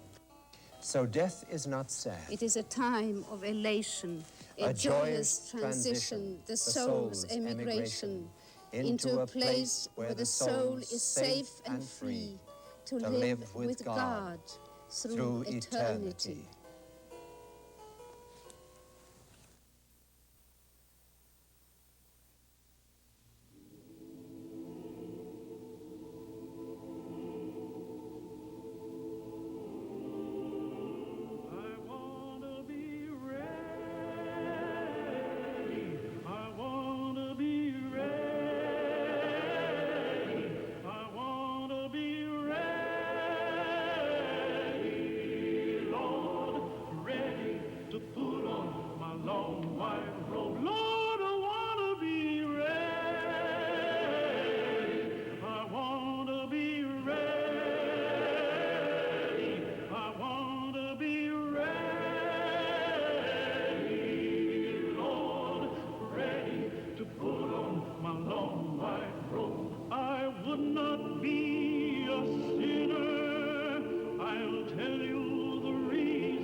She put it to use, and that's what she earned with, and went down to Wall Street and made her investments.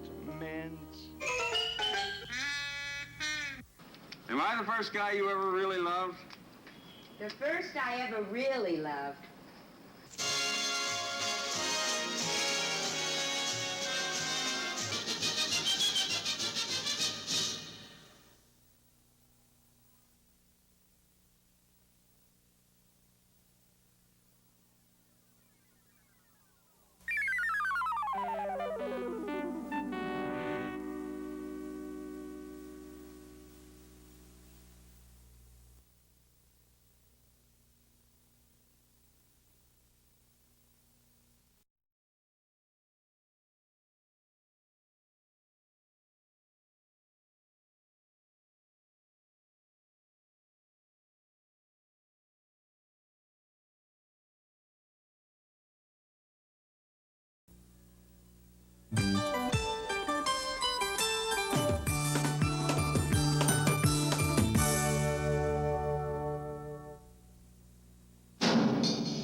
Here it comes, the return of the great American Dream Machine.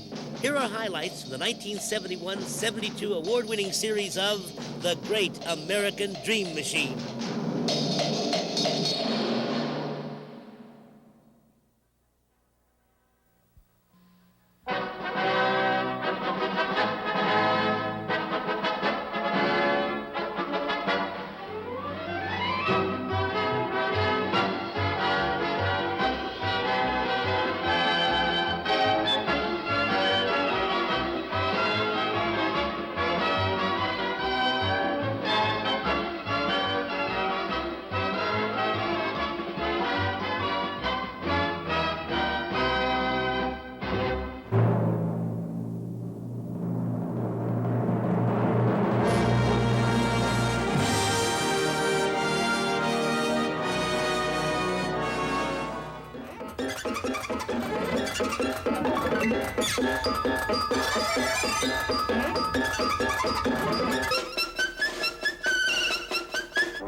What's the American dream? Is that what you said? I don't know what the American dream is. But my dream is I finally bought myself a small business and just trying to make a living. And if I can make a living, that's perfect. Not trying to get rich, honey, just a living. If anybody wants any more than that, they're crazy.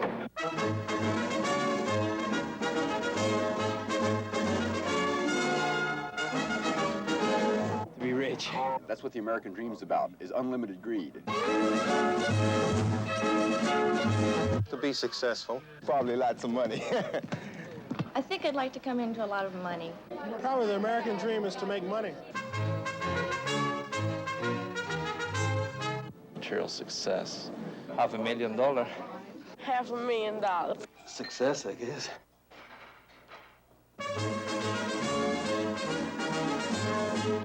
I don't know. You say American dream, I just think success. All the money in the world, and a bike. Money.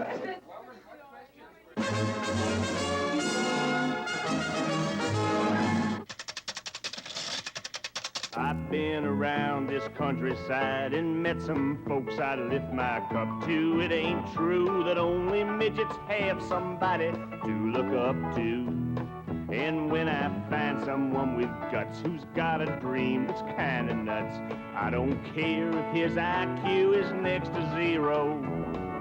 I just stick out my right hand and say I'm proud to meet a man who we all can call a great American hero. Blaze started out in a tumble-down shack. She had no diamond necklace, just some rags on her back. Well, I was born in West Virginia, and my real name is Fanny Bell Fleming. Out playing with the fellers, she'd go shoot a squirrel. And then one day, she realized that she was a girl. And I enjoyed it. I had a wonderful childhood. I loved every minute of it. And life was a drag, so she packed up her bag and went out to look for employment. And down came a zipper and out came a stripper, and since then it's been pure enjoyment. And that head on her shoulders that none was concerned with meant more in the end than her chest meant. She put it to use, and that's what she earned with, and went down to Wall Street and made her investment. Well, when I started work on the block, Mr. Goodman said that I should invest a certain amount of money in stocks every week. So I did, and I bought a few of this and a few of that, and over the years, they sort of, I just didn't sell anything. And over the years, it demanded quite a bit of money. Polaroid, U.S. Steel, King's Department Store. She bought them low, she sold them high, and then she bought some more. The dividends kept pouring in, the prices hit the ceiling. This one wants me to help it, and that one wants me to help it. Different organizations, the Cancer Fund and the Heart Fund and the Riding Parade. So, well, this cheers me up a little. And besides, it made television. That's business, too, you know. Walter Reed Army Hospital is really my favorite. Where I give parties at the club for the soldiers. Blaze Stars is doing a wonderful thing for veterans. I think it ought to be done everywhere.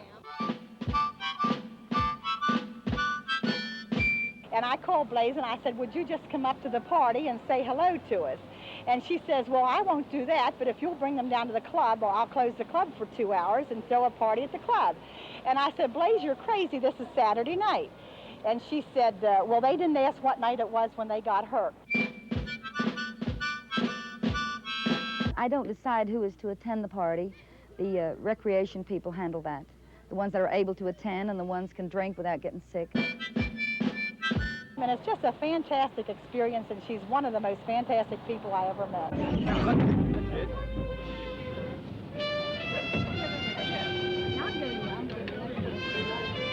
Just walk on up to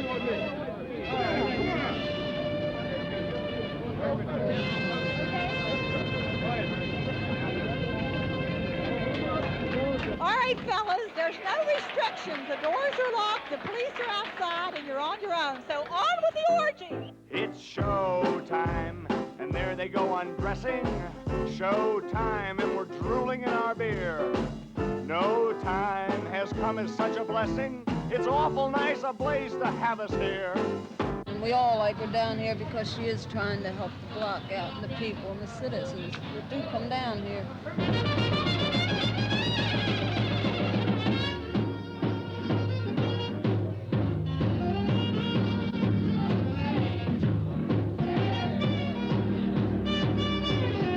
got the best place on the block, no troubles.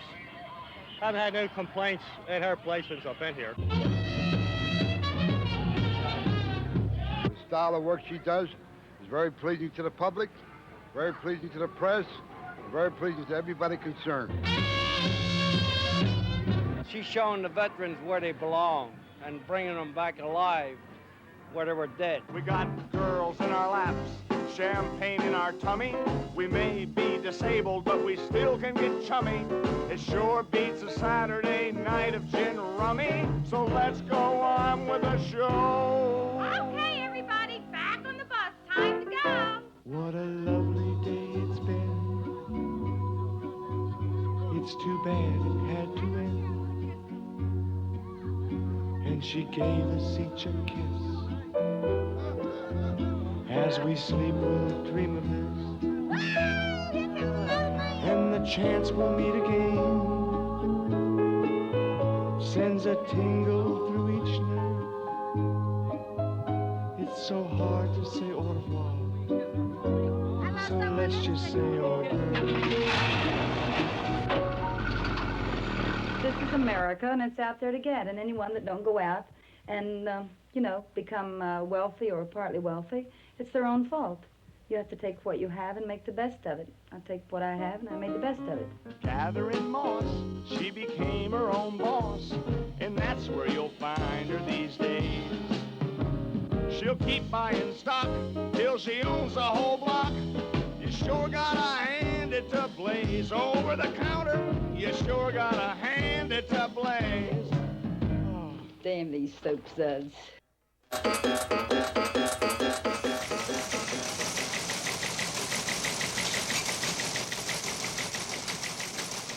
The Bureau of the Census has recently released population figures that indicate New York State is smaller in relation to California than it was 10 years ago and will therefore lose 2 representatives in Congress. California will gain 2. New York politicians are talking as though this were a sad occasion, and Californians seem to think it's a joyous one for them. What I'd like to know is, why does everyone always assume that bigger is better? Why does every mother with a child, every country, every city, every business, every school, every everything, think the bigger it gets, the better it'll be. The companies making the new small cars are telling us that their small car is bigger than the other company's small car. We're obsessed with big when it ought to be apparent to all of us that small is better. I suppose there are some things, but I don't just offhand recall anything that got a lot better as it got bigger. For instance, I've known a lot of good little restaurants around New York. Sooner or later, they get successful, buy the place next door, expand into it. That's the end of the restaurant being either good or little. The Metropolitan Museum of Art has great expansion plans. You can't get around the whole thing in one day now on roller skates. Why do they want to make it any bigger? I've got nothing against Alaska or Hawaii either, but I haven't noticed any big improvement in the United States since the Union was enlarged to include them. I went to a college that keeps writing to tell me how badly they need money if they're going to continue their expansion program. Never seems to occur to them to stop expanding. But I don't like to be negative all the time, so I have a proposal, a positive plan. How about a 5-year plan for the United States? The theme would be diminish or die, and we'd all pledge ourselves to making things smaller and better. Here in the city, we could take down an occasional skyscraper and turn it into a vacant lot. Not a parking lot, a vacant lot. Under the plan, any large corporation that set out to unconglomerate would be rewarded. The government might even help companies to keep from growing by providing Washington-trained inefficiency experts. Teeny tiny would be our goal for everything. Huge, gigantic, and colossal would be the ambition of the ignorant. With time and hard work, we could reduce everything in the world to manageable size again. Of course, it's going to take a really big effort. I am terribly flat-chested and really need help. Several months ago, I started wearing falsies, and this has made my popularity rating soar. But I have a guilty conscience now and would like to stop wearing them, but I can't because too many people would notice the sudden change in my appearance. Therefore, I can only quit wearing them when I have developed my bust somewhat. Mother, may I go out dancing? Your desire to wear falsies and your present desire to get rid of these artificial contrivances is quite understandable. Our beauty editor recommends you grasp a telephone directory or any heavy book in both hands and raise the elbows to shoulder level. Pressing the book constantly with palms and fingers, lift it slowly over your head and as far back as possible. Do this exercise 20 times first and work up to 40. Have patience, be persistent, and give yourself 6 months for results. If you find in time that there is no medical help for your condition, I still would not despair. Fellows rarely date and ultimately marry a girl just because she is curvy. Most likely the popularity that you now enjoy is because you are less self-conscious and therefore more free and natural in your behavior.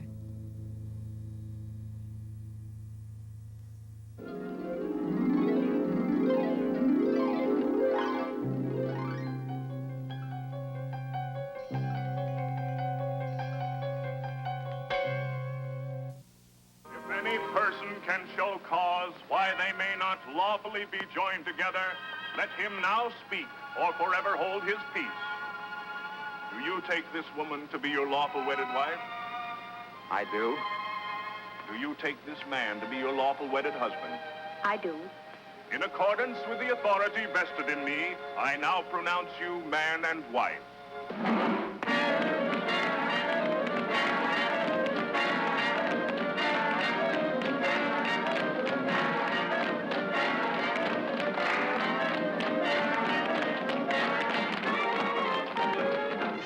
I'm very old-fashioned that way. I don't believe in group sex and free sex. I believe in the old-fashioned cheating, up the back stairs, in the back way of hotels, nice hotels.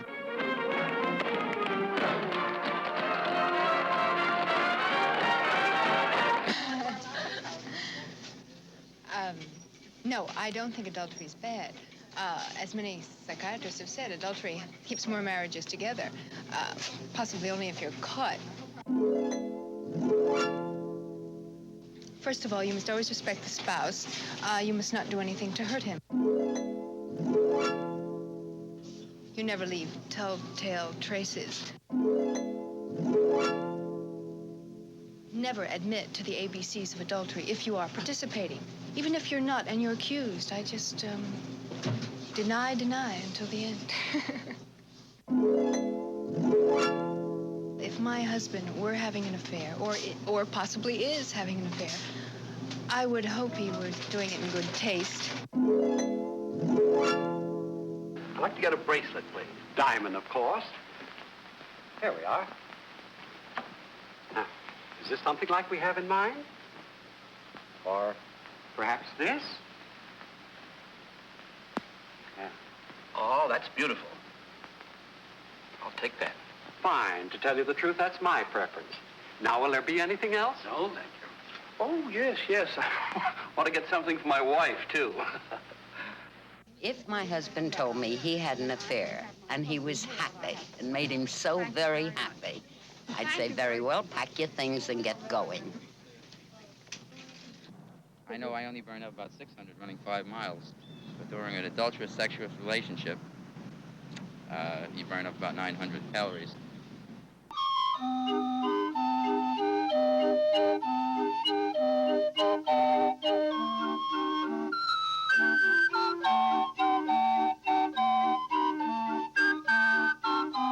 So what would you do? Would you throw them out or would you keep them? No, I'd keep them. They were smart till I got somebody else myself. Because it's a mistake and it's a problem and it has to be filled. I don't go along with it. And No, I don't believe it. I definitely am against Because I feel that if I can't satisfy my husband and he's having an affair, then we better look into our relationship to begin with. I agree, Florence. Yes, I think you can forget. I don't think you're going to forget it. I think time takes care of that. You think he would understand?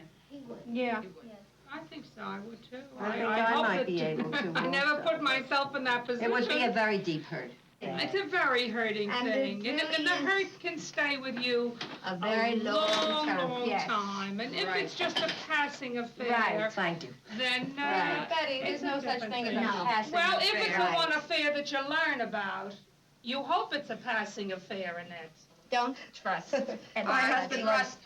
Well, we walk along the Well, I street. think if it was handed to a man, I don't think there's a man alive that would refuse it, regardless of how faithful he is. I know. I think they would be very tempted to try. That when my husband and I are Try, walking in yes, the but street, not he to have looks an at every affair. girl No, that well, if passes he would and makes be with comments. a girl, this would be an Doesn't mean affair. but that's only a one-time shot. But So that's what's still that? an affair.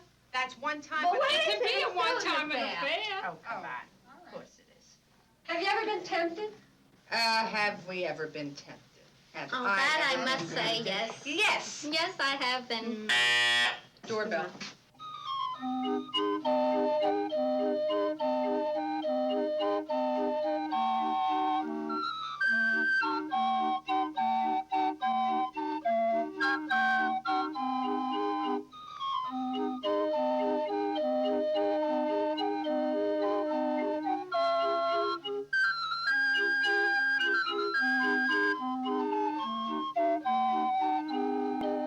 Adultery is mostly the fault of the woman where it regards the man. Because a man has to be kept in good condition. He has to be kept peaceful.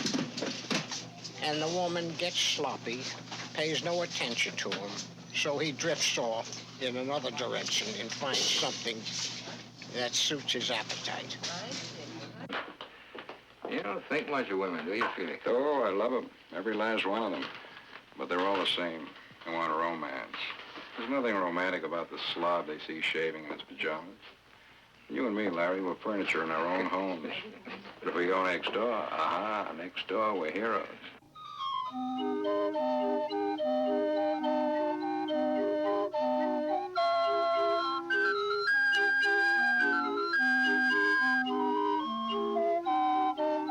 In an adulterous relationship, you'd probably be better off taking sandwiches up to the room if you wanted to keep it quiet. I don't believe in adultery. Adultery's trouble.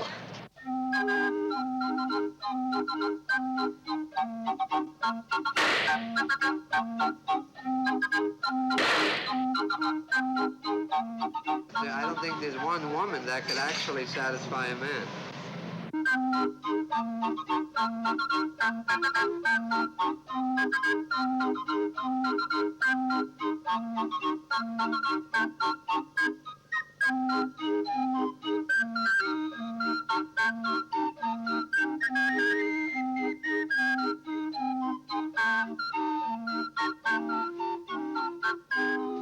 Once upon a time, I was married to a chess player. And we were married on a Saturday, and on Sunday, he was at the chess club. And for the next 3 years, we spent 7 nights a week at the chess club. And every night, he read himself to sleep with a chess book. Now, what would you do if you were married to a man like that? An adulterous person is someone that has an illicit relationship with another person while they're... I don't know. That's ridiculous. That's old-fashioned. This is 1971, man. I mean, this is, you know, a new world.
Good morning.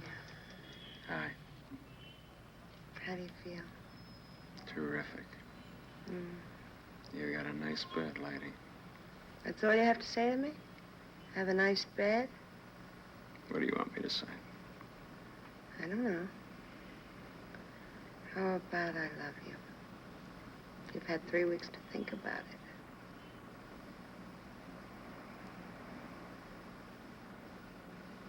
No commitments? No commitments. No strings attached? Mm-mm. If I meet another chick and I want to split, no hysterical scenes? Mm-hmm. I love you. I love you.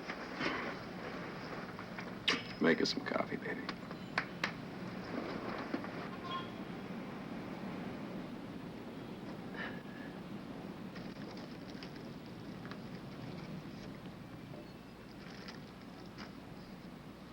Am I the first guy you ever really loved?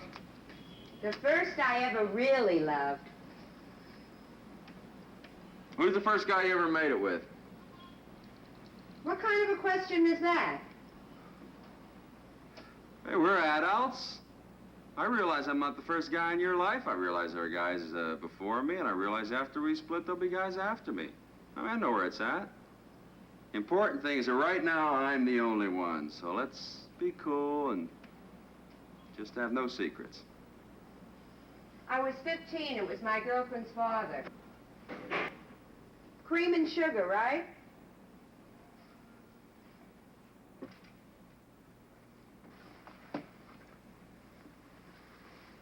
$15? I mean, isn't that kind of young? I mean, this old guy forced you to... He wasn't old. He was 35. You know, this has been a traumatic experience. Oh, not really. Your girlfriend's father rapes you and it's... He didn't rape me. I came on very strong with him. He was fantastic looking. But it must have been a traumatic experience. Oh, well, you mean it changed my life. It was very beautiful. Is that what you mean by traumatic? No, What do you mean? never mind. We were just so turned on to each other. I said, never mind. Are you upset? I'm not upset, but you have to admit it's pretty weird for a girl to make it at 15 with her girlfriend's father, you know, and she wasn't even in love with him. Well, I loved him, physically. I mean, I roared like an animal when he made love to me.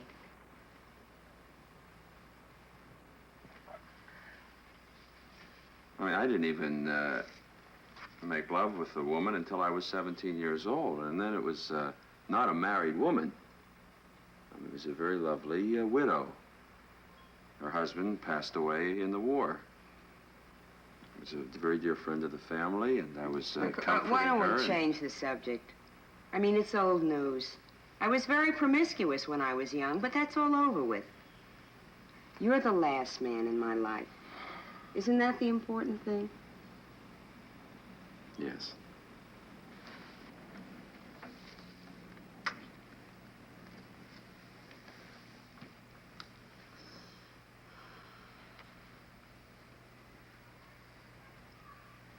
Who was the second one?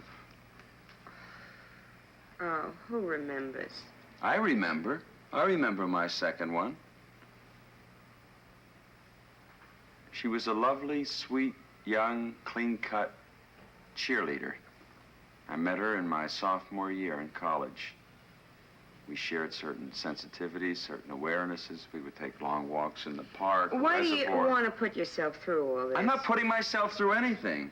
I just like to have everything on the table. I like to have an open, honest relationship. Don't you want an open, honest relationship?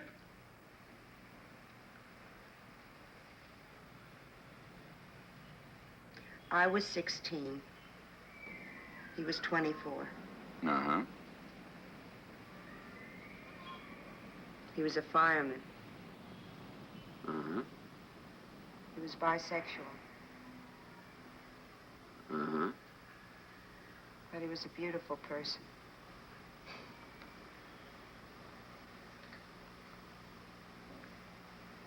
A bisexual? Mm-hmm. A fireman? Mm-hmm. You made it at 16 with a bisexual fireman. Of course, he had certain perversions. But they weren't perversions to me. I don't judge. You're lying to me.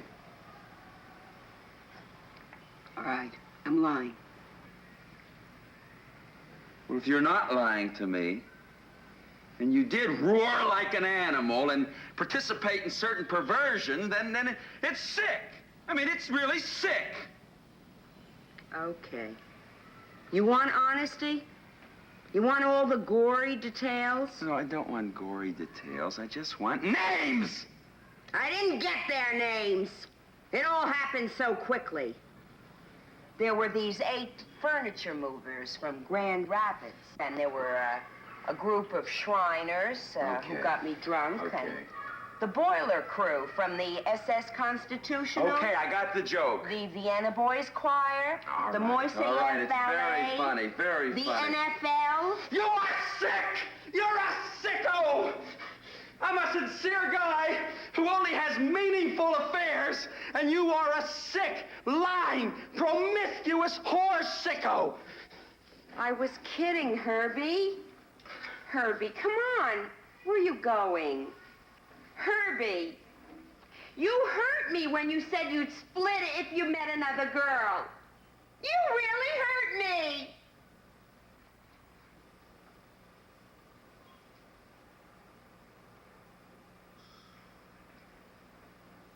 Oh, then you're lying. You mean I hurt you because I said I might split with another girl? That's why you got so hysterical? Did you lie? It depends. Are you going to split if Did you you meet lie? another girl? Did you lie? Are you going to split? Did you lie?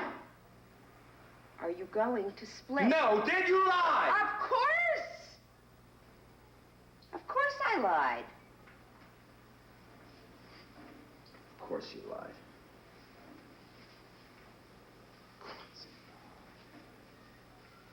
What do you put yourself through that for? I knew you were lying. That's what made me angry. If you had done it, I could understand. My philosophy encompasses everything. It's just the lying that makes me hurt. Herbie, you forgive me. Ah, you got it. Come on, let's go to sleep. You must be knocked out.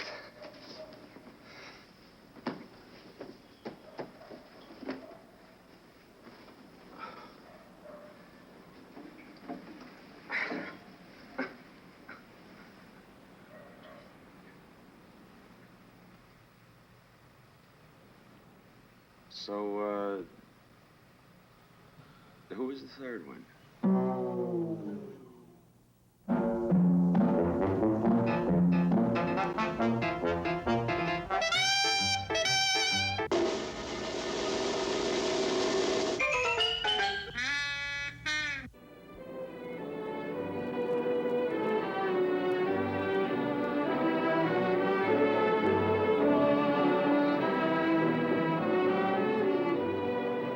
Members of the graduating class, as the dean of your university, it's not only my honor but my pleasure to welcome each class as it arrives, and as today, to bid them farewell.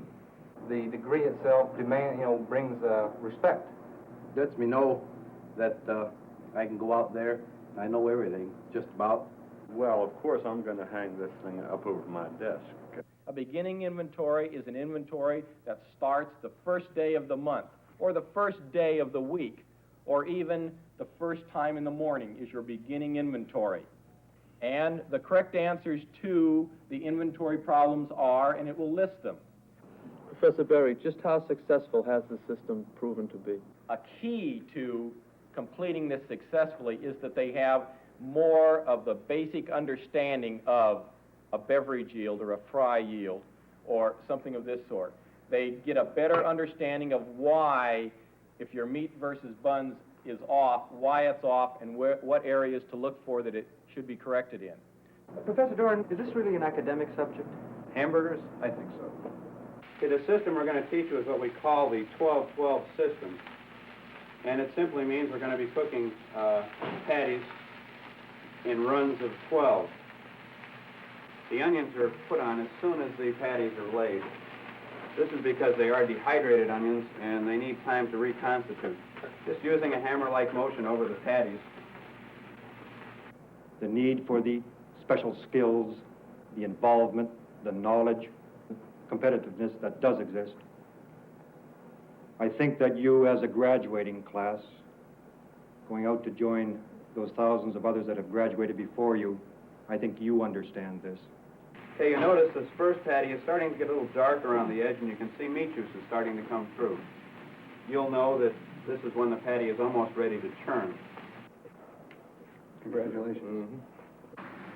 And what was the toughest part of this course for you?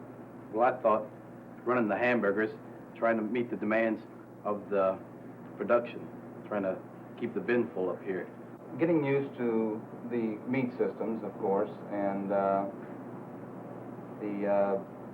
working with the buns. Basic refrigeration really snowed me.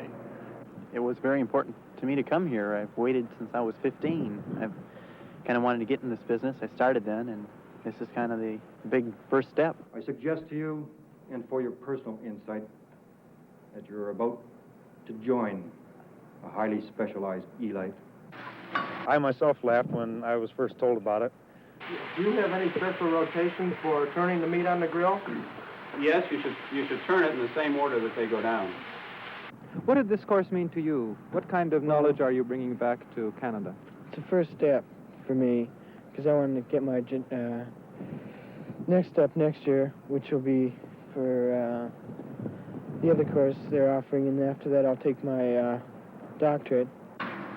Dean White, this is an age when university administrators have all kinds of difficulty. There's money problems, student revolt, and so on. Now, you run a very special university. Do you have any of these problems? I don't have the problems that Hayakawa has on the coast, of course. At this present time, we don't foresee any. This is an autonomous gathering here, purely controlled by the professors at the university. What is campus life like at Hamburger University? Cold. Very cold. Well, usually after classes, guys go for dinner and then a few drinks, and they usually get in about 10 o'clock and finish the rest of their work and then go to bed. But we've got some guys around here that keep walking down the halls and climbing out windows and what have you. I mean, it's a regular panic around here. Contrary to public opinion, the hot dog is not the most common sandwich in the United States. The hamburger is. Making hamburgers, as most people think, they just figure you put a piece of meat on and you flip it around and you have it prepared. But for McDonald's, it's sort of an art. One of the things a good manager does is every morning he taste tests each of his products to make sure that what he's serving to his customers is correct. So while we have all these hamburgers cooked, why doesn't everybody try one? And I think that your role in society is cut out for you. And that role is leadership. I ask you to use it well.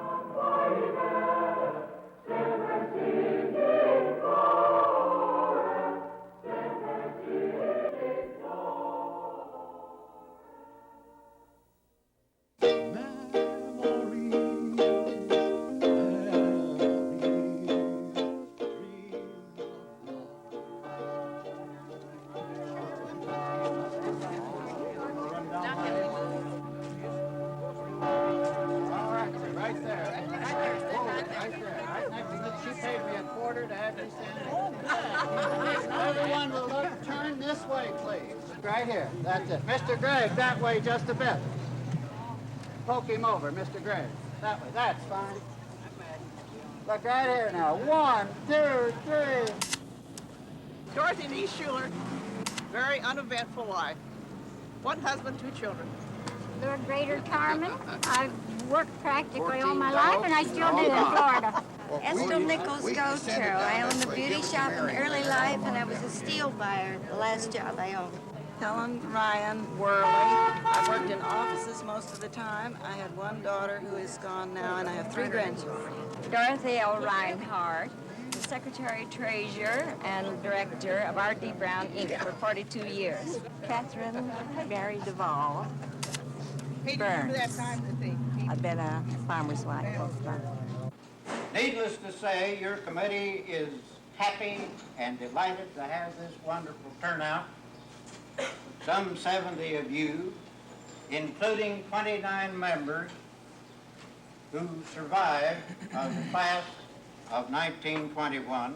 We'll have the invocation by John Cox, Sr. of the class of 21, followed with the singing of 2 verses of America and the LHS loyalty song with Dorothy Reinhardt at the piano. Now that was the serious one. Now this is going to have to be a little happier. Catherine Hooten Blackwell. My husband's a contractor. I'm just a housewife. Mary Hoffman Kincaid. We lived on the farm for a while, and then we got into the Chrysler automobile business, which we are still in. Ralph W. Stark, newspaperman for 6 years, a Lebanon stationer for 34 years, and now a genealogist and historical researcher. Let her roll, Dorothy. Oh, I'm not Elizabeth Garner, remember. I'm sorry.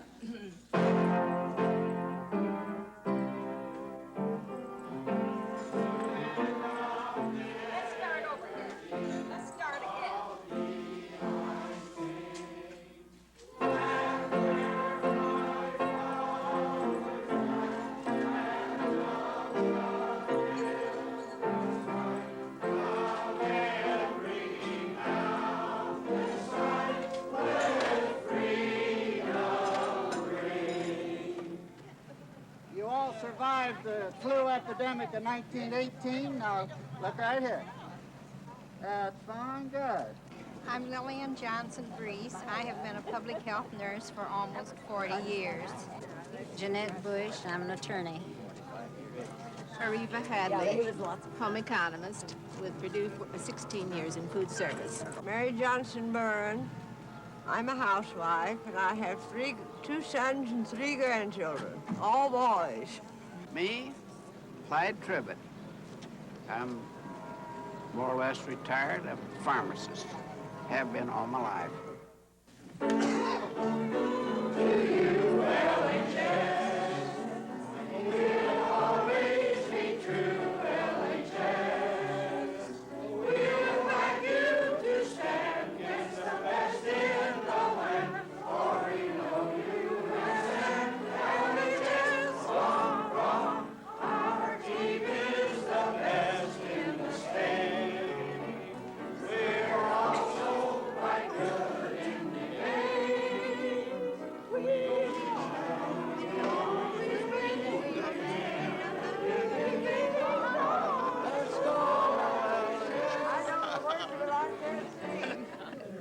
If you had a boyfriend, they didn't usually take you to the show. They meet you They afterwards. would meet you afterwards, you know, and walk home with you part of the way home. All you had to do was buy a nickel package of chewing gum and you had it made.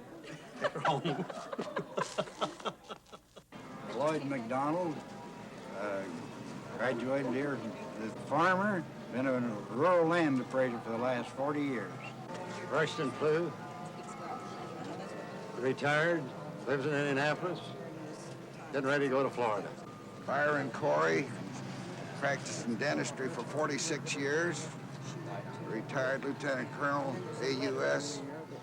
Herbert Gregg, delivery boy for a grocery, mayor of Lebanon, 1947, retired from the Indiana Gas Company.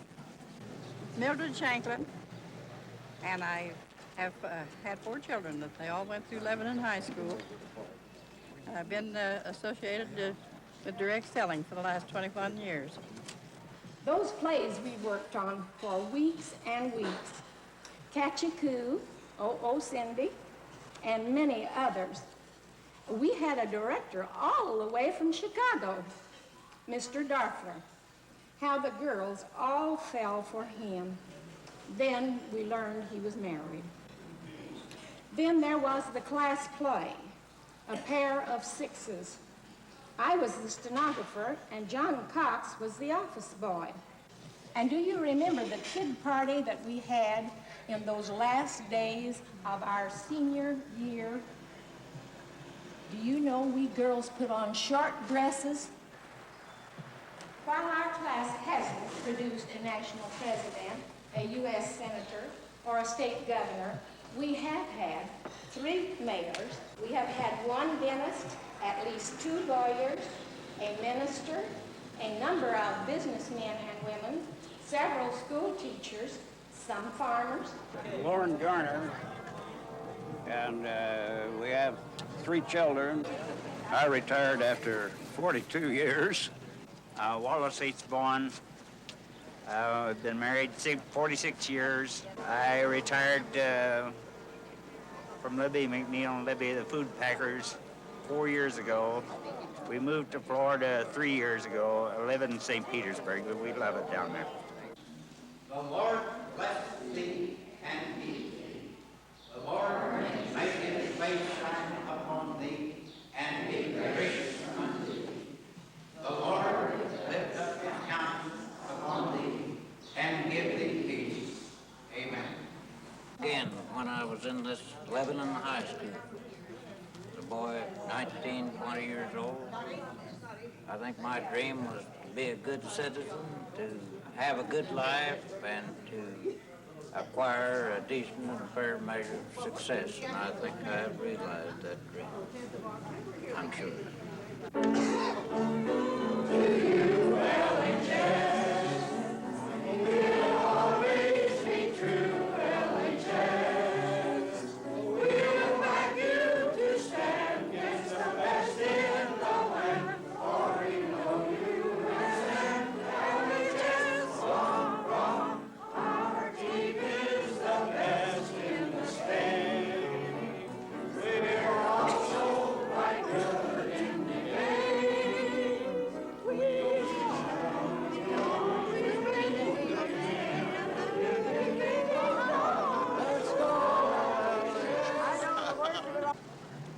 All right.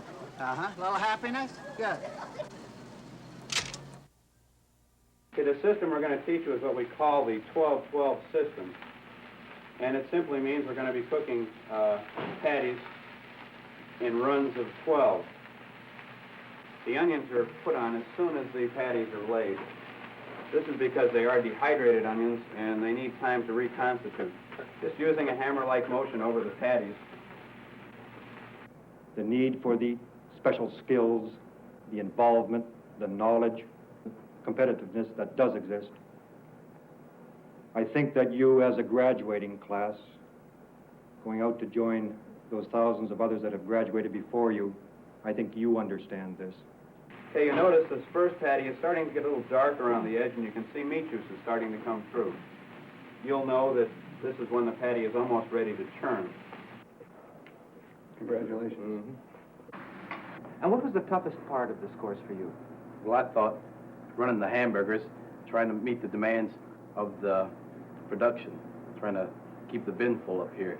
Getting used to the meat systems, of course, and the working with the buns. Basic refrigeration really snowed me.